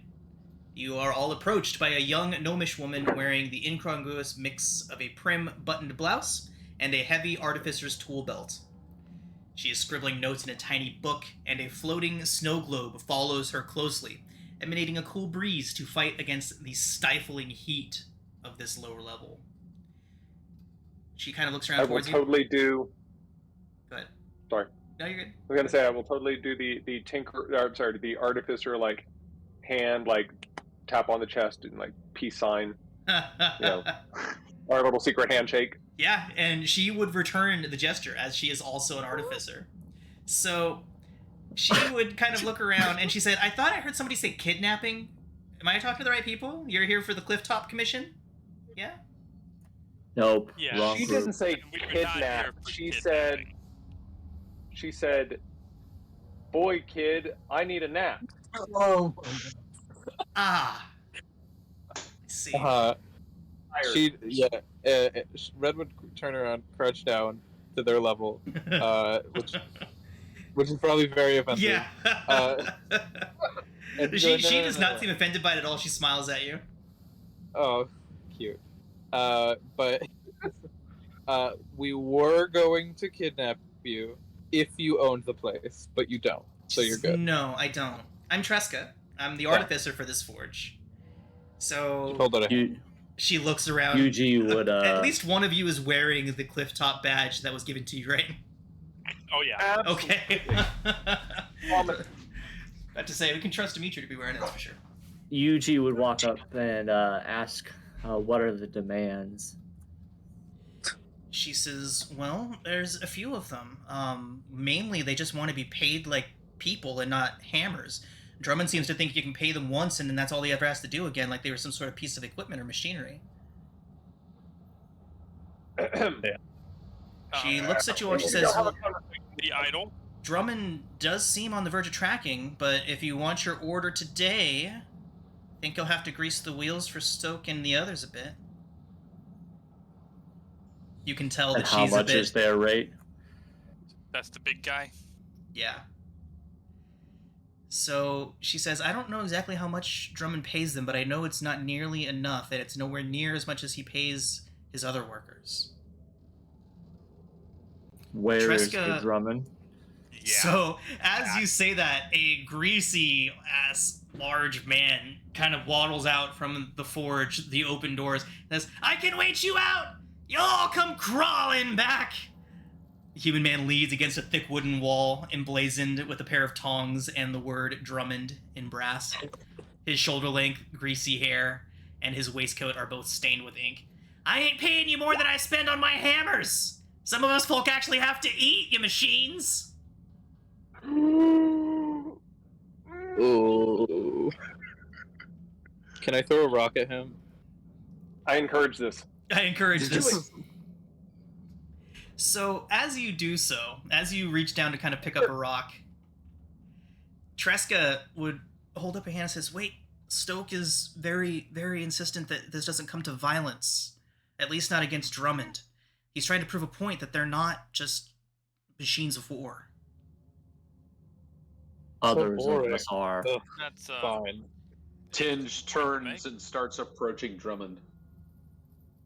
I follow. Okay. I will whisper to Truska, let me guess, you're the one that actually makes everything. He's just the fat ass that takes all the money. She nods. I He knew gets within 10 feet. I'm assuming he's shorter than Tinge. Tinge is 6'2". Oh yeah. So Drummond is up on he's up on a set of stairs at the top of his forge. He's still leaning up against the thing. He's cleaning his nails, basically completely ignoring the crowd going on. Who's approaching? Tinge and... Okay. Okay. Dimitri will be behind them. So he looks towards you, Tinge, and kind of gives you the up and down. He says, "You don't work for me. What are you doing here?" Warforged persist. We'll outlast you. We We'll can wait see. forever. You can't. I don't pay my hammer, and I don't pay my kiln. I'm already generous than I ought to be. Treaty or not, they got a long way to go. You got a long way to go to prove yourself to me as valuable. Listen, friend.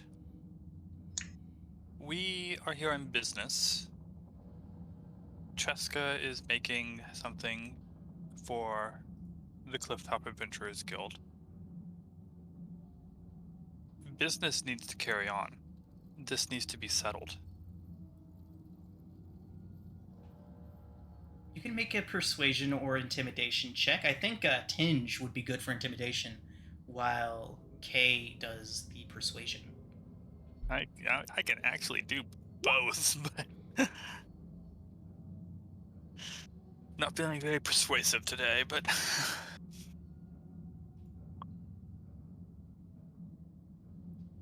Tinge, did you want to do the intimidation? I think it's more of, well, his response would be, you will hold up to your contracts, right? We hold one. Yeah, but I pay my workers, not my equipment. Contracts for employees, not shop tools. You have a contract with the guild, and you're not fulfilling it. He looks back towards Dimitri. Dimitri, do you have anything that would identify you as Decanus just by looking at you? Oh, like right now, I'm totally going to like have my arm, the gauntlet off my right arm, and holding my right arm pointedly across my chest. So yes. Okay. Go ahead and make a persuasion check at advantage. Tinge or Dimitri can make this check. 15. 15. I guess I am losing some money here. Not forge without the Warforged in it's not really making me any money. And he kind of looks at Tinge. Looks at Dimitri. He says, I don't want any trouble with the houses, you know. I've got enough troubles as it is, you know. We all got troubles. I want to walk up to him. I want to walk up to him, and I want to put my hand on his nasty, greasy shoulder. I'm only about 5'6". Nice. So, I'm probably about the same height as him. And I want to, lift my goggles up so I can look him right in the eye and say, the end of the war struck everyone hard. I understand that you have fear that you're going to lose your livelihood, but being an asshole won't help that. I will pat him gently on the shoulder and say,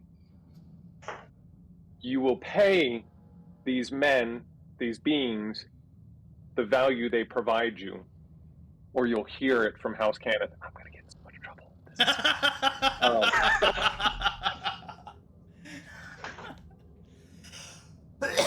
Do you understand?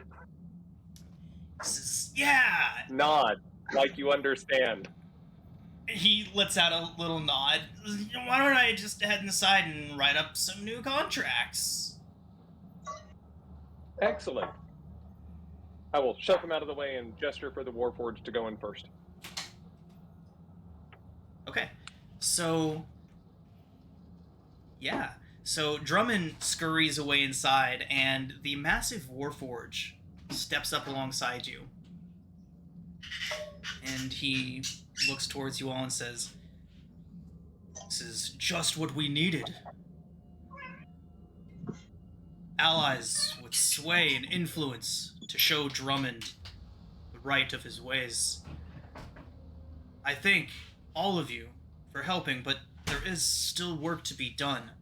Simply cowing Drummond into giving up now, while it is the first step, there is more that can be done. My name is Stoke. It is an honor to meet you all, and you will be counted as friends among my crew from this day forward." He reaches out a hand to shake each of you. Starts with Tinge.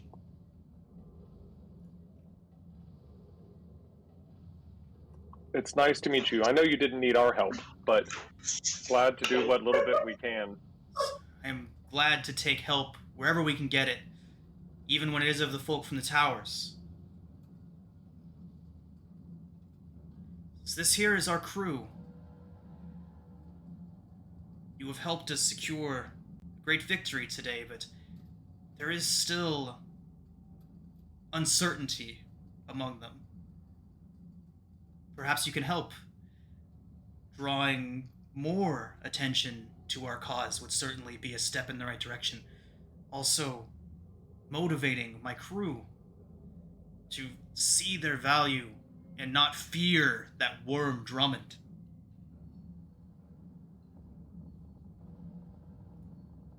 Well, if we play it right, maybe, stupid people like him seem to influence other stupid people like him. So if we do things right and he's seen doing the right thing, then others will follow along.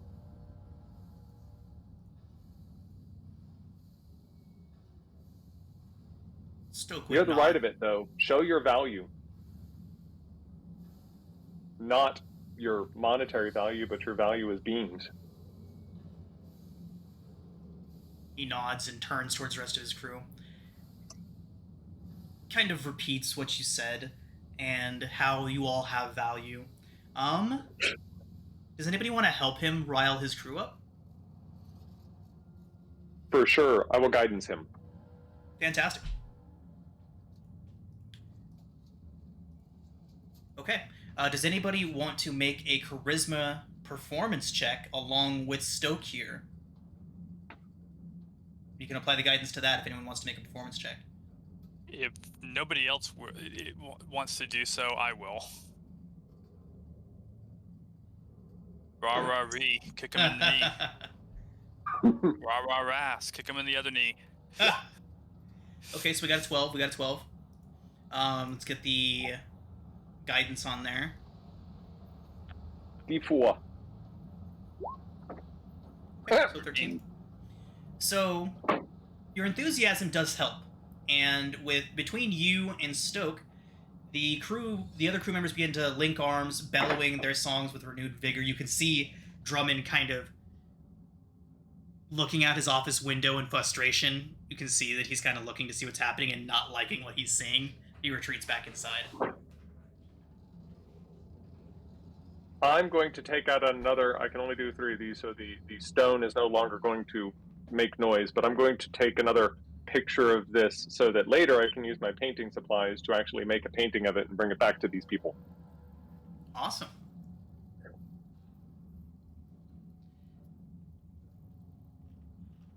Okay. So, I will use minor illusion to make a protest sign to go along with that performance now.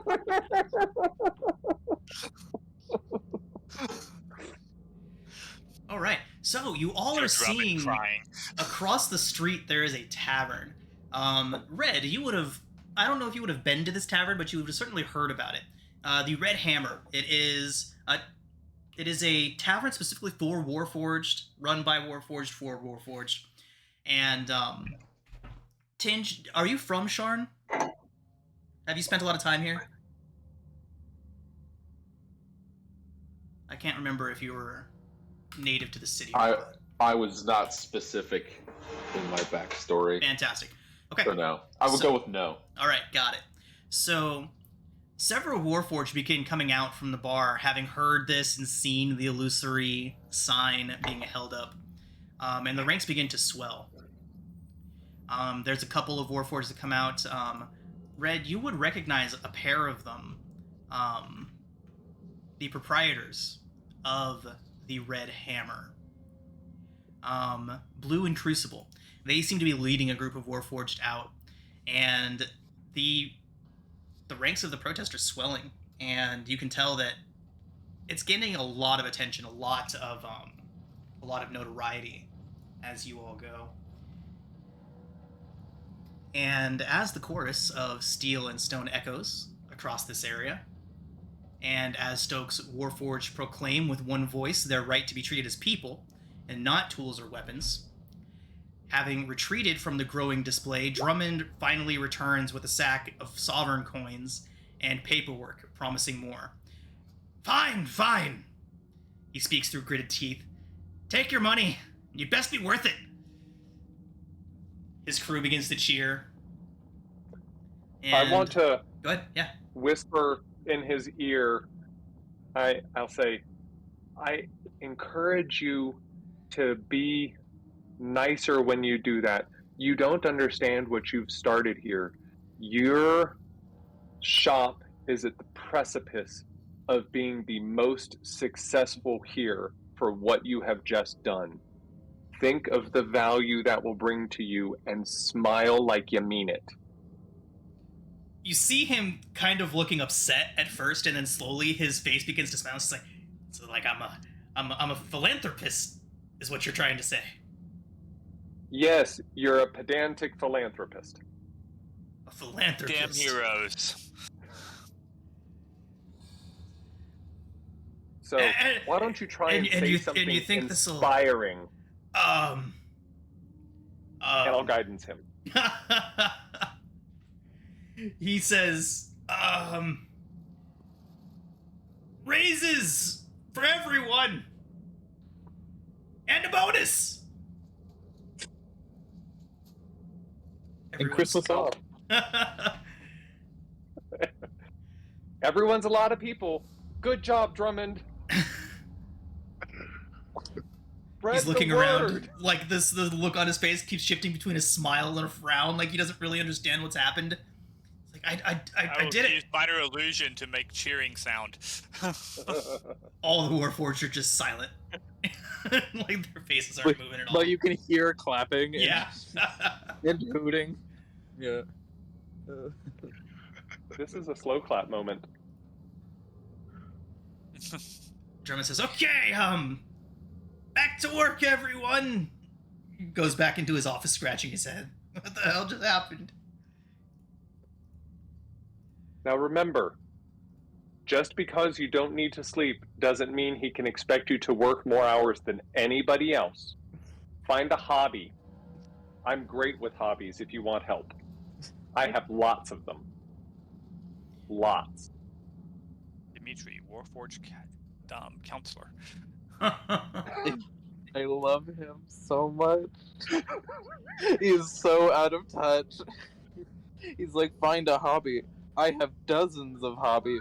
And it's like, yes, you are rich. You can afford to have hobbies. Everyone can afford to have hobbies. And then he looks at, like, the decrepit poor people living here who cannot afford to have hobbies. Get a hobby! Oh, God.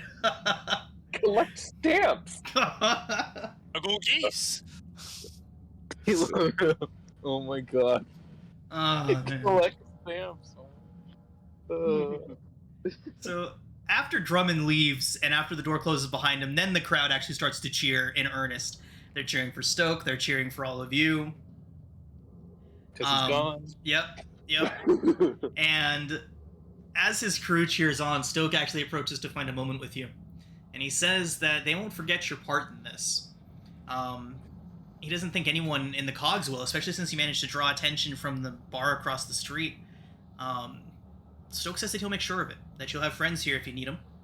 And he says that Tresca says that you have an artifact that needs building.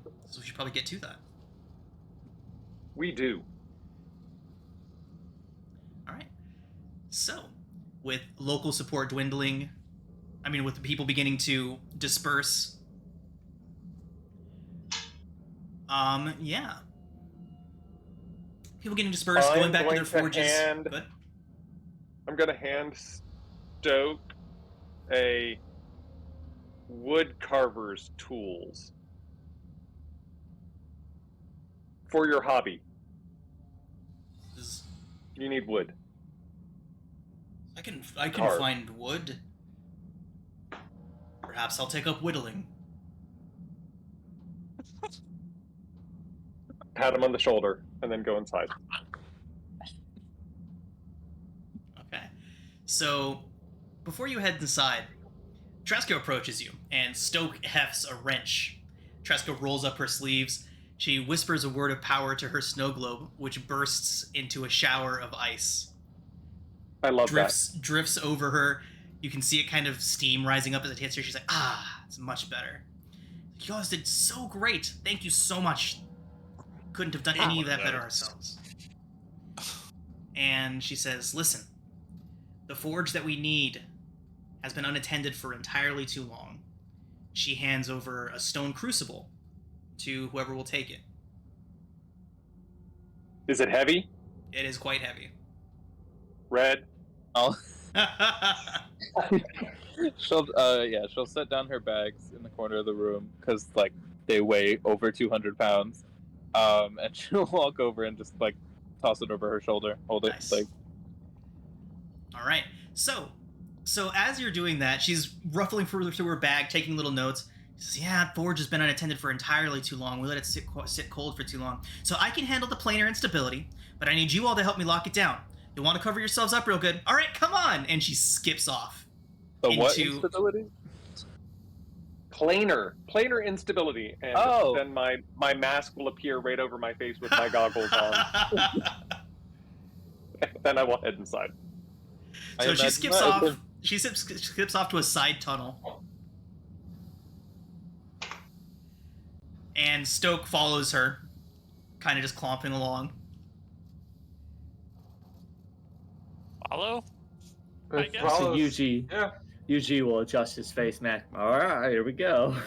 I imagine Dimitri's mask is just like a welding mask that has a smiley face on it. It's just you just a little smiley. It's only when the light shines it hits it just right. It's like a Rorschach. Even though she has no business in a forge near this much magic, she'll bring over the cauldron and stuff. Okay. So Tresca literally skips off into the murky, dark tunnels. I'm sorry, was somebody saying something? Oh, I was just going to say, if you didn't see, I'm keeping track of my inventory, scratching out woodcutter's tools. All right, good stuff. So Tresca skips off into the murky tunnels besides the workshop. And as you all follow, the heat soon becomes nearly unbearable. Stinging skin, singeing hair, and drying any exposed wood. Protected by her snow globe, Tresca does not seem to mind, as it kind of just drifts a nice little even cloud of snow onto her. Yeah, I stay very close to Tresca. She's like Olaf. The globe floats about 4 feet off the ground, for she is a gnome. So as she goes, just skipping along, she says, "Who knows what the Fires of Infirmary have brought with them today?" The gnome mutters to herself as she scribbles into the book. "But keep them off of me. Wait for my signals. It's important that we do this together." As you all enter into a massive forge room. The pathway to this place is completely offset by the magnificence of this forge. It is very clearly almost a work of art, the beauty of this forge. Stoke peels off to the right of the forge's central chamber, readying his wrench to open a valve on a vat of molten metal. Tresca takes her place in the center of a circle of arcane glyphs, only about 10 feet away from a roaring fire. Where is it safe to stand? She says, Oh, you're gonna want to be about 30 feet away from the fire if you don't want to, be too hot. Yeah. What can I do? That. She says, well, one of you needs to hold the crucible. We're gonna give you important instructions. Stoke's gonna fill it up, and then we are going to load up these sigils here on the ground, and once we have the crucible loaded up with the orichalcum, we're going to pour it into these things. The entire time I am going to be controlling the planar stability and making sure that Fernie doesn't burst through at any points at all. Cool? How hot does the crucible become? Sorry? How hot does she'll ask in character, how hot does this become when you put stuff in it? So it's really hot. You can handle it though. We have these special. She hands you a set of gloves. We have these. Once it's ready, all you got to do is take it from Stoke and then help me pour it into the runes here. Shouldn't be too hot. But there is one other thing.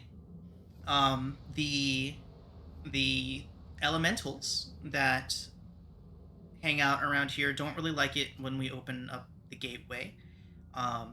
So if you could just keep them from setting me on fire, I would really appreciate that. Me and Stoke, of course. Great. Absolutely. Yeah. Watch the claws. Don't extend your claws through the gloves, because then you might interfere with their stability. Yeah, I might break my oven mitts. She pulls on the oven mitts and lifts up the crucible. I can fight. So she holds up her hands. She says, "Don't do it yet. You're gonna need your hands at least for a while. It's gonna take a few seconds, probably a good handful of seconds for Stoke to get the crucible filled up. While we do that, you should probably be worried about that guy." And as she says that, there is a roaring, swirling, almost a tornado of rolling fire that has risen up out of a vent nearby and is looking pissed off at Tresca. And she says, "Here we go. Let's get started, Stoke." And Stoke rips the valve, it turns, and molten orichalcum begins pouring out towards him. And we're gonna roll initiative. Let me go ahead and clear it out. Yep, it's already cleared.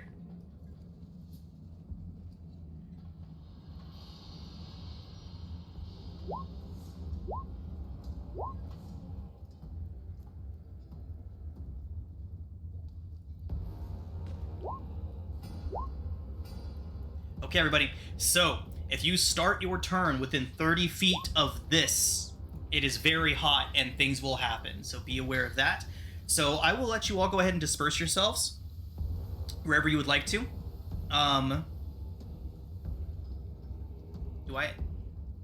Did I have 2 reds out here and no Yuji? Sorry. Yep.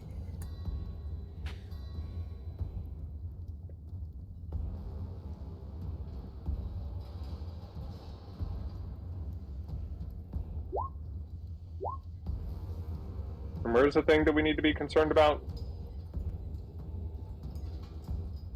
Right there. Oh, okay. Yep. That guy. Don't know how I missed him. Yeah.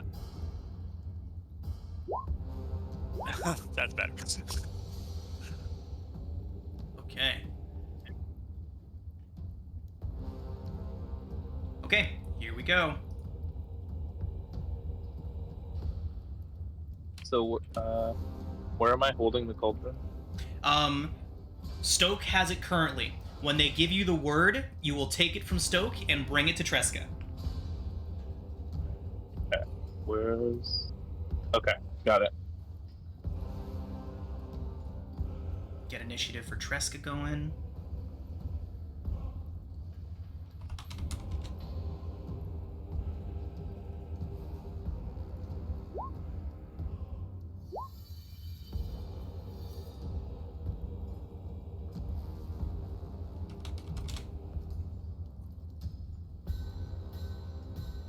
Okay. 0. Seeing the fire elemental roaring up out of a nearby vent and beginning to loom towards Tresca. What do you do? Oh, fuck. Let's see. So, I'm just gonna pull out my bow and just start shooting at it. Yeah. So, sorry. No, you're good. You're good. I'm glad So you're able to play.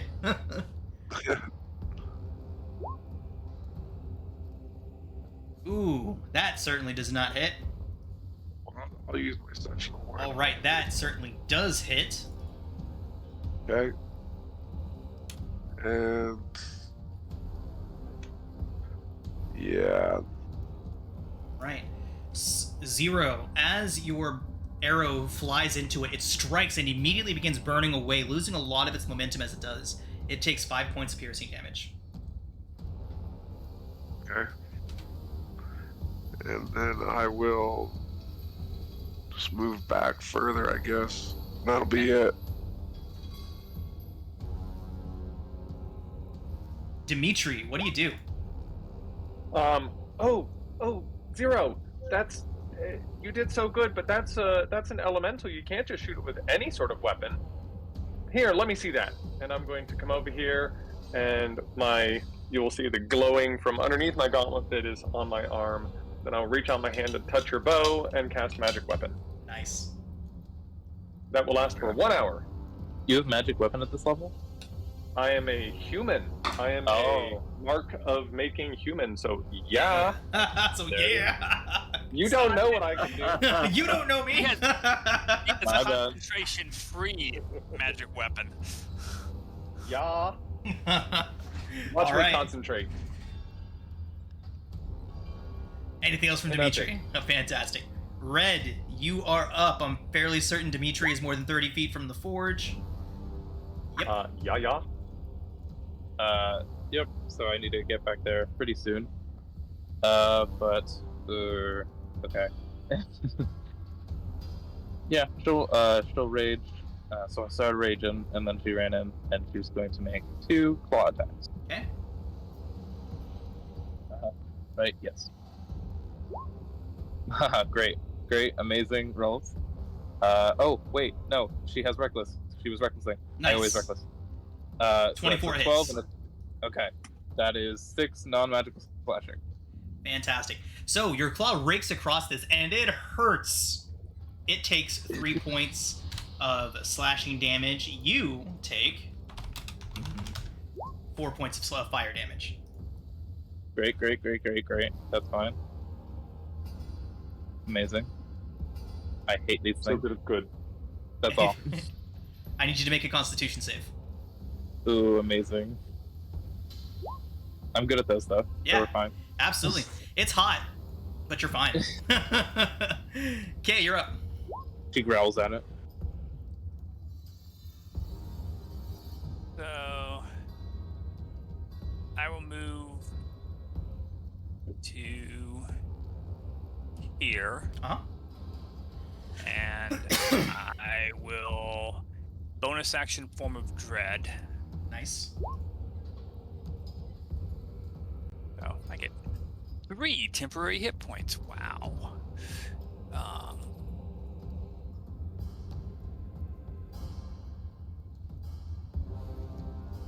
And then I blast away. Blast.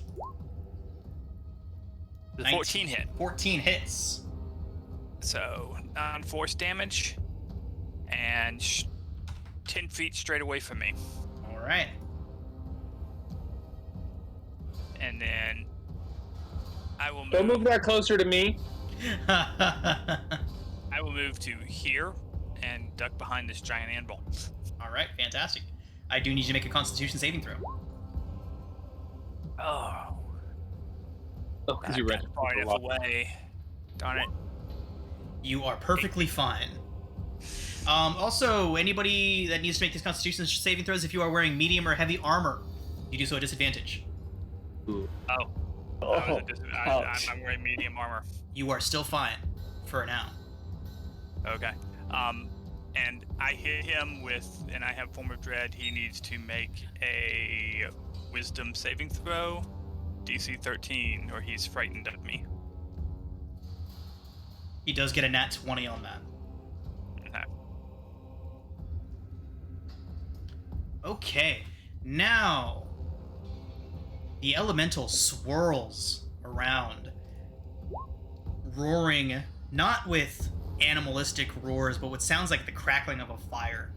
And has anybody else hit it with magical damage? Just me. Okay.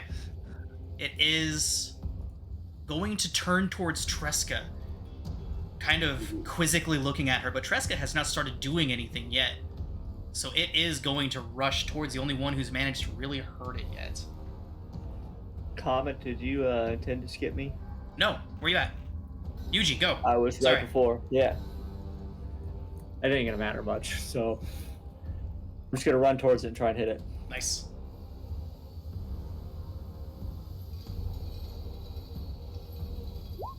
That's a hit. I will smite. Ooh. Oh. Okay. Murder. That might change its action. Yeah, a little bit. That's the magical damage right there. Oh, that's big. Oh. Oof, oof, oof. Holy shit. Okay, so we have Hey. 39, 42 points. So how much of that is... So we've got 12 of it is piercing. So it only takes 6 of that. But the rest, all that radiant damage, is another 30 15. points. Or not 15, 14 of it is piercing. 14? Some of it is dueling dueling. style. Yep, okay. So 7 points to the piercing. Hey. And another... So how much of it is smite then? How much of it is radiant? 28, it looks like. Almost all of it. So another 28 of that. All right, yeah. I think its priorities have just shifted a bit. Anything else from Yuji? I shudder now, but no, I don't really have anything else. All right. Yeah, it looms up over you and launches itself at you, Yuji. That is going to be a 19. Oh, Yuji, I'm sorry. Yeah. You do take the 1d10 fire from touching it. Yeah, what do So, I get? First, you take of 8 fire. course. Yeah, right? It's fun Excellent. playing with you guys. Excellent first and only attack of the campaign. So 19, and then the second attack is taking forever to roll. Come on, there it is. Ooh, it's more. It's 21. Yeah, all right. Okay. Yuji, that is a grand total of 23 points of fire, and you are ignited. I'm out. Ooh. Okay. Amazing. Glass cannon. The last All right. Okay. Yuji is also on fire and will take additional fire damage at the start of his turns. Neat. Where'd the music go? I got you, boo. I live in That's what Dimitri said. All right, here we go. Tinge, you're up. It will take an action to put Yuji out.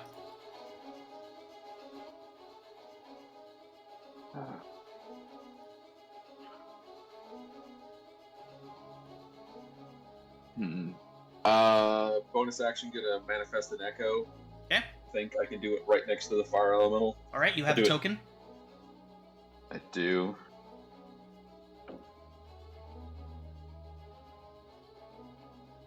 Does the echo occupy its space? It does. It does. Okay. I had to like read and reread the rules on the echo, but I think I've got it. Speaking of the echo, did you all see Thursday night's Critical Role with that fucking Didn't what? see about it. Oh my god. I could hear the tears falling from Critical Role fandom all Oh across my god! the world. Do they have a TPK? The enemy. So I don't want to do spoilers, but the enemy that that Mercer cooked up for that was essentially a high-level rogue Echo Knight fighter, and it looked like some fighter. Cyanide. There you go. Yeah, what the? It was insane. Echoes everywhere. Just oh god. And the end result was a TPK, right? Well, the battle's not over. The battle is not over. Oh, Yeah. I thought they There's- had a there's- Some crazy shit. There's, And- there's Yeah. 2 dead, 1 making Not- death save. Everybody is dead. I was trying to avoid the full-on spoilers, but okay. Well, I heard it was a TPK. It was not a TPK. Okay, I heard people saying it was. It was not a TPK. It could be. It could be, the funniest thing in the world was that Matt tweeted that the day the Queen died. So I interpreted that on Twitter as this is a really weird thing for a D&D content creator to say with the Queen. Okay, sorry everyone. Let's go. I kind of derailed this there for a second. Tinge, you're up. Your echo is out. My echo is out.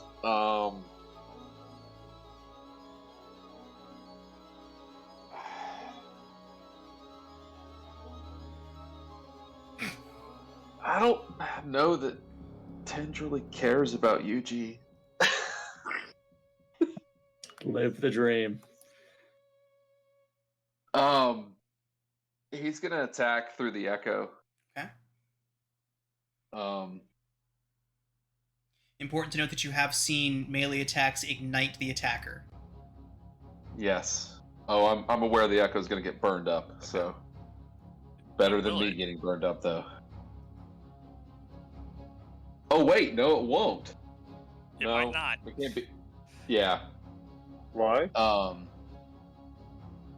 it's an object. It's an object that's about to make a Yeah. melee attack. No. I'm making Tinge the is attack. making the melee attack. Yeah. Welcome to Echoes, everyone. Okay, so Echo pulls out a longsword two-handed. So no shield. 19. 19 hits. Okay. Okay, so and you're then- saying that the echo is not the source of the attack. No. Nope. Huh? It's an anchored Yep. point in space that he attacks through. Yep. So are you making a melee attack against the elemental? Yes, but I am not adjacent to him when I do so. Okay. Yeah. All right. Like spiritual weapon. Pretty. Uh, No. Is it not So- similar? So, if the echo cannot be affected by the Bernie thing, then I can do unleash incarnation or whatever with and make an additional melee attack. Isn't that the bonus? Isn't that a bonus action? No, it's when I make the attack action, I can make an additional attack action with the echo. Okay. We cool? Yep, we're good. Go for it. Cool. The entire point of building Tinge this way was to just get a lot more attacks. That's it. 12 does not hit. Oh, alright. The 8 does. The 19 and the 8 hit. So 4 slashing from that. You do have to be within 5 feet of it to take the fire form damage, so no damage there. And the 12 misses. Okay. And as far as movement, I'm gonna stay where I'm at. Okay. Tresca, on her turn, will begin weaving magic into the glyphs that she is standing on top of, engraved into the circle around the forge here. She does not need to make the saves because of her fancy snow globe, and that does bring us back around to the top of the initiative to 0. Did Tinge need to make the save? Tinge does not need to make the save. No, he does not. Ah. I forget what exactly it does say that he does not need to. Possibly his adamantine core or his adamantine armor. Or Oh, something. you mean Stoke? Stoke. Yes, I'm sorry. Okay. Tinge. My bad. Tinge does need to make the save. Constitution saving throw.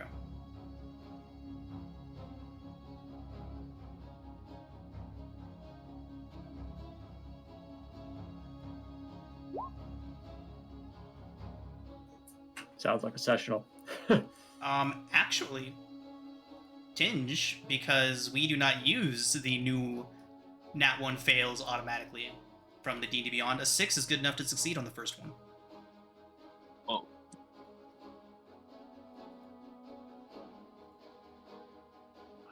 All right, that does bring us back to 0. Okay, so this right here, is that a statue? This is in fact a statue. Yes, you can stand behind it, climb on top of it. So I come out from behind it, and I fire at the elemental. With your newly minted magic bow. Yes, sir. 17 hits. Okay, and then I forgot to do this last time, but I got favored foe, which adds a D4. Okay, awesome. So another 4, so 9 damage. Very nice. Okay. And it looks like your damage there's didn't another get the magic +1. Yeah, it's +1. So +1 damage, +1 accuracy. Nice. Yeah. We'll go ahead and adjust that. Oh. It lasts for an hour, you said? Yes. Okay, so what we'll do for that is we'll make new weapons for those, or since they're only going to basically last for 1 combat or 2 at a time, maybe it's just easier to remember it, yeah. Yeah. Okay. I think that's it for right now. Dimitri. All right. Oh no. I will run over here. I'm going to quickly cast on Yuji Cure Wounds. For 10. Awesome. I'm going to say, get up, you dummy. And then I'm going to move back over here. He's never said a swear word in his life. Sorry. I didn't mean it. And I'm done. Fantastic. That does bring us to red. Yuji, you are still on fire until an action is used to douse yourself. But for now, that it brings us to red. Woo. Okay. Great. After seeing the divine light of God just strike this thing down, she's not very confident she can do much. But she will just jump over here because she has way more than 10 strength. And because she does not trust standing on that. Yeah, and we'll make a 2 claw attacks and 1 bite attack. Okay. Recklessly. Oh, great. Yeah. 15 hits. Yes, max. And then a bite. Nice. Okay, so that is 21 total. So that 10. So 10 actual damage. Okay, so 2 hits. 21. Solid.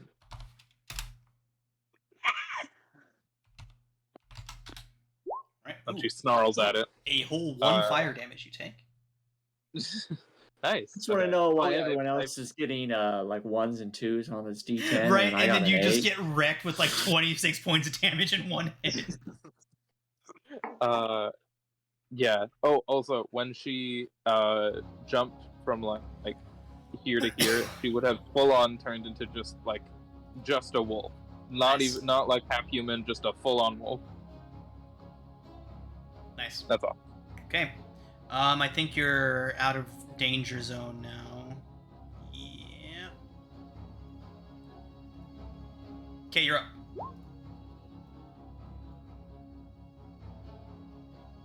I'm gonna move to here. I'm going to bonus action cast Hex on it. Okay. Strength, in case it happens to need to make a strength ability check.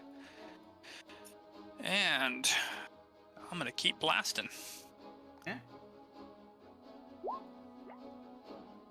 I assume a 20 hits. 20 does indeed hit. For 7 force, 6 necrotic, and 10 feet straight away from me. Okay. And it's pushed.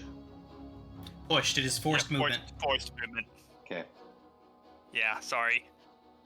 My very first time as a DM, I allowed opportunity attacks off of those. I didn't know what I was doing. Yikes. There. And that'll be it for me. Okay. Yuji, you are up. And now In safe. flames. And burning. You are, in fact, on fire. I'm checking at the start of each of your turns, unfortunately. Let's pray it's not a max roll. Oh! Okay, close, but not max. Close. You do start off your turn with 8 fire damage. Alrighty.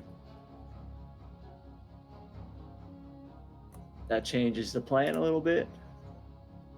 Lay on hands would not put me out. Right? It would not put you out, no. You do need to spend an action to do that.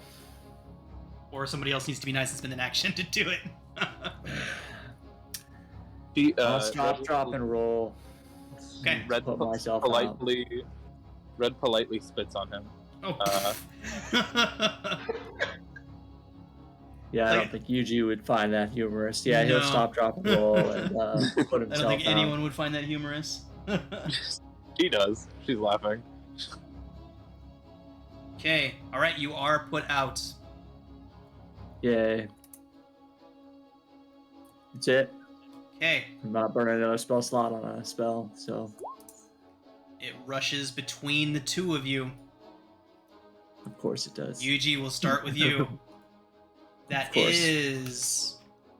It's only an 8 to hit, luckily. Thank God. Red. Advantage against me. Advantage against you, you say? I'm reckless. That is a crit. Haha. That's very funny of you. What's the damage? Okay, I was like, what's happening here? It is 22 fire. That's And fine. you are ignited. Uh-huh.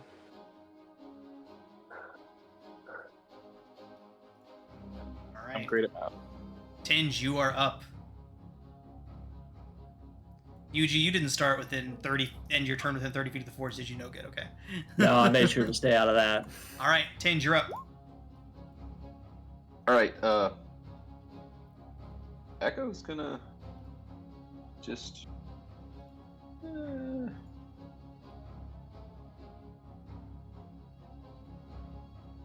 The Echo's gonna float. It's gonna move. How tall is the forge ceiling? The forge ceiling is... At the center, it is a vaulted ceiling. At the center, it is 50 feet. Okay. Farthest sides are only The 20. Echo is basically gonna make itself a pest and go above the elemental. Okay. And point down. All So right. he's directly above. And then Tinge will move 5, 10, 15. To get out of the radius of the burn. Yeah, he won't move. That's measuring, that's why. Move to there. So the Echo is technically above his head now. And then I need to be able to see. Crap. So 5 more feet to there. Tinge will attack the elemental through the Echo. Awesome.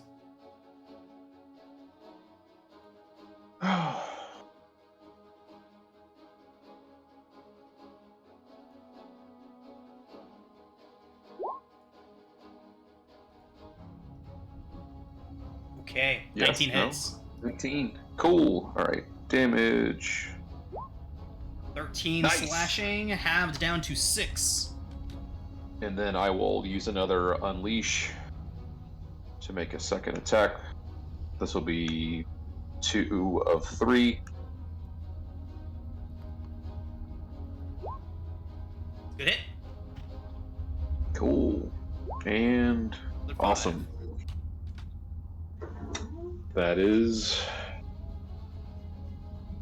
my turn. Okay, fantastic.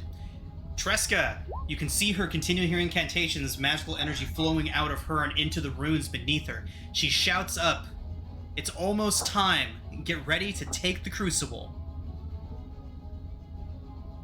As if in response, you all see all of the fires, all of the embers, the coal, the magna begin to glow and intensify in their heat. Let's see. Yuji, I will allow you to be the fate decider here. Roll a d4 for me, please. Oh no. Magma. Yeah. Oof. 2 more elementals appear from the north and the south. Oh. That's That's not not good. What is wait. This is happening? supposed to be for level 1. Wait. Oh no, are you Like, kidding? no, You we're really level think 3. you think I wouldn't adjust Oh. this for level 3? Okay. Oh. All right, everybody. Tresca shouts out that the ritual is almost complete and that the crucible is nearly ready. You're up first, Zero. Okay, so Zero is just gonna dart behind these tables over here, and he's just gonna fire again with his longbow. 10 is no good. Okay, that's it. Dimitri. All right. Eep. There's more, and then I'm going to do my lightning launcher at the one over here. Awesome, awesome. You have disadvantage. Okay, And watch out. Good hit. All right, so this does an extra d6 of damage 7. once per turn, so 7 lightning damage, and I say, don't mind me.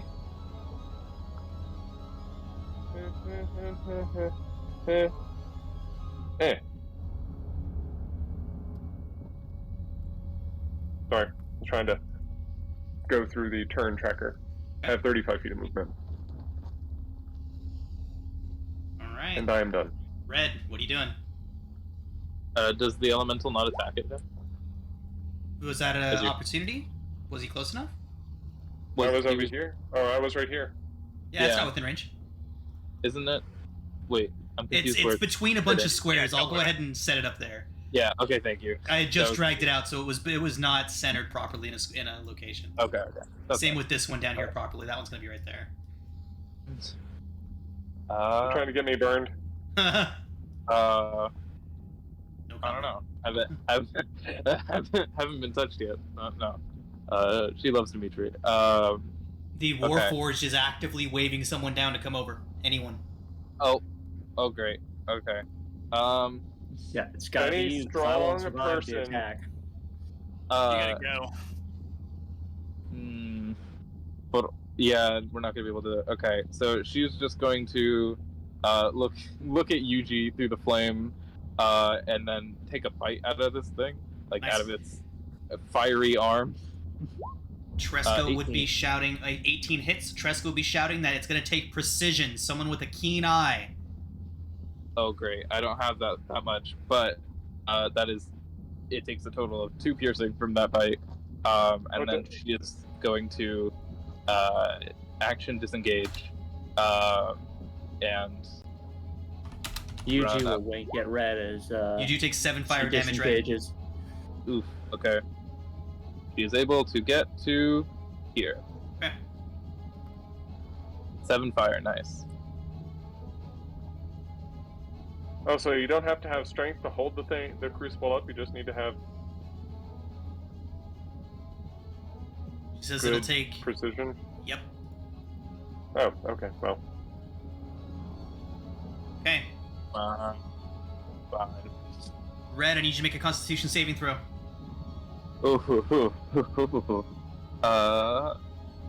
Here we go. You do succeed. All right.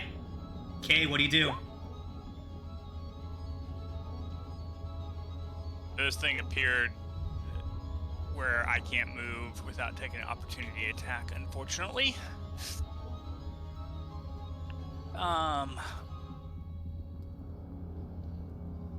Darn it. You know what? It would have needed a source of fire to emerge. This one emerged from a torch, so we'll say this one had to have come from here. Okay. Yeah. Okay. In that case, I'll move 5, 10, 15 to here. Sorry, Zero. And I will blast the one that I still have Hex on. Oops. Hold on a second. Is it hex for anything? Strength. I'm gonna use my sessional. 18 hits. And So the blast strikes it and dissipates it. perfect. Okay, so that was 15 feet of movement. I am gonna move my other 15 feet to get to here. I'm gonna be backing up red. Okay. I just realized I am still on fire. So I have to take the damage. Oh, from the touch? You got hit with an actual attack by it? Yeah, you did. Here we go. Oh, I just you're fell alive. down. I'm good. I'm good. Yeah. Barely, though. I'm going to die next turn. Don't be so pessimistic. I will fall unconscious. I am actively having a heat stroke.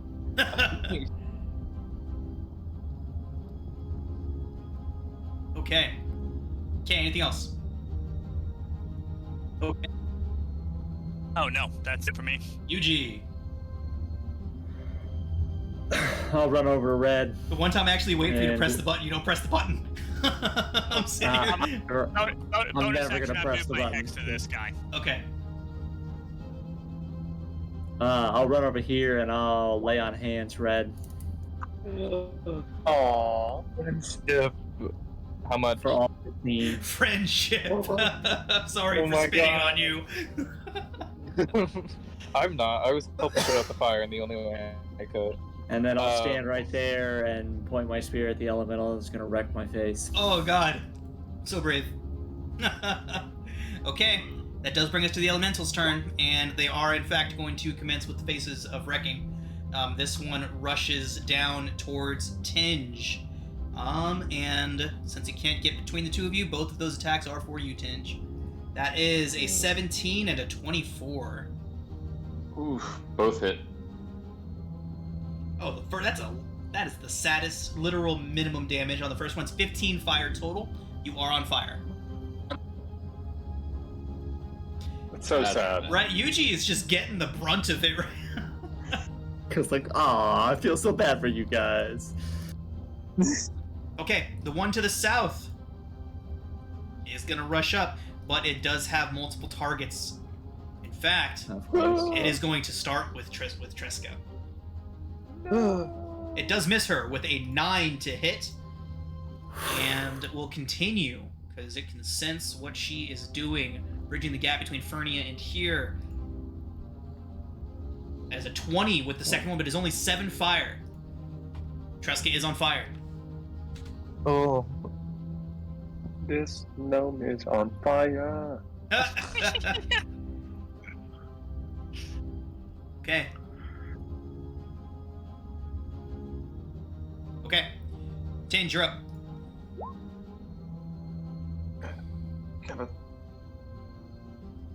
I gotta check something. Okay. Too many things. What point in time?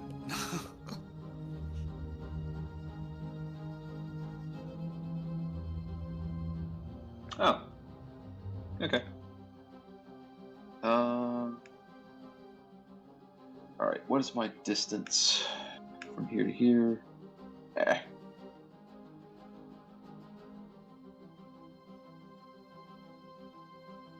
Okay. The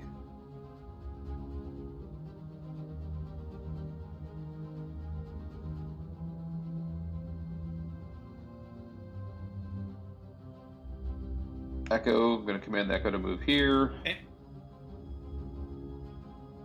And then I'm going to use my bonus action and teleport. Swap places. Nice. Whee! Whee!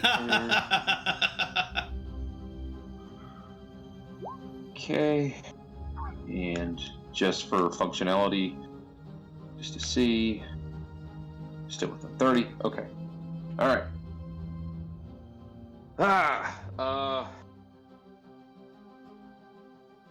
Speaking of the 30, can I get a retroactive con save from K, please? Yes. Sorry about that. No worries. You're good. I think I'm gonna attack the elemental in front of me. Okay. Attacking Tresca. Okay. All right. And get burned a whole bunch.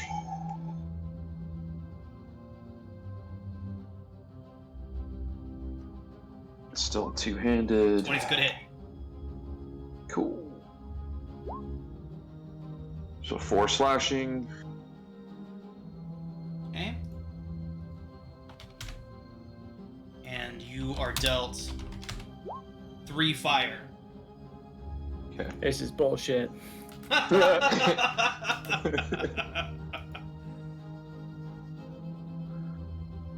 That's my turn. Okay. No, I'm gonna use my last unleash to attack the other elemental just to Nice. keep his attention. The other one, the one by your echo? Yep. Okay.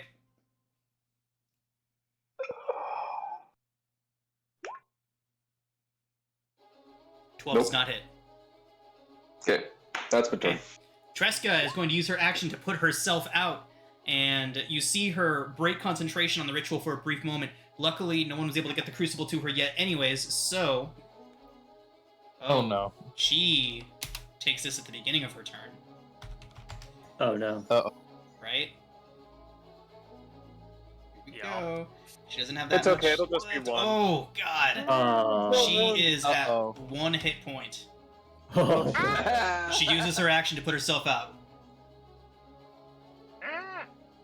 Good thing I spent all my lay on hands. That was good. Okay, so she uses her action to put herself out, shouts that somebody needs to get that crucible into these runes now. 0, you're up.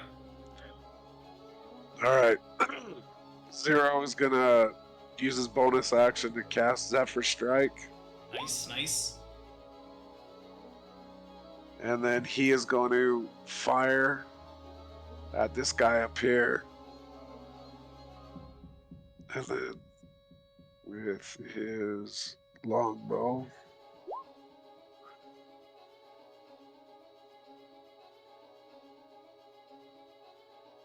It's a good hit. 19, yep. So, hold on just one sec. Yeah, so 8 plus 9. the Zephyr Strike. That would be 12. 12. Yeah, because Yep. of the +1 Right, for so the plus magic. one, Yeah. Okay, and then he has 60 feet of movement right now, so 5, 10, 15, 20, 20, 30, 35, 40, 40. Like right there. Nice. Okay, and then that is it for him. Constitution saving throw, please. Okay. Oh, It's getting hot. You are good. I need to make one as well. Oh, yes, thank you for reminding me. You are still looking at the DC 10 because we are still on the current round. Okay, good. We'll take that first one. All right. Dimitri, you're up. Okay. Ooh. I'm getting closer. And then I'm going to... It's going to be a disadvantage either way. Lightning launch. Am I at 30 away from that thing? You are. I don't know. You're good. Okay. I'm going to lightning launch the one over there with everyone. So I can't make it all the way over to her to heal. Just cover, I think. Nice. 18's a good hit? Or disadvantage? Did I I give think it was disadvantage just- from something? I think you just said cover. Okay, cool. So 11 points of lightning damage. Nice. I was waiting for it to change color. It did not change color. It did not. All right. Anything else from Dimitri? Nope, that's it. Gonna bring us to Red. Great. She's going to look around. Red still on fire? Red is still on fire.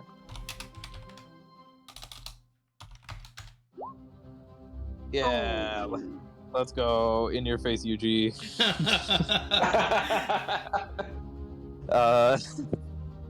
Sorry. Thank you for the help. Sorry, thank you for saving me. She is going to look around and try reading the room. Should I try and push that thing into the water? Hopefully, I can do that.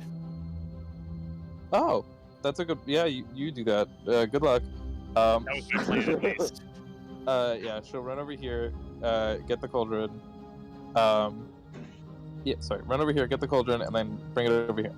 All right. Boop, boop, boop. I need you to make a perception check. Whoa, I'm good at those. I'm not bad at them. Oh, that's good. Fantastic.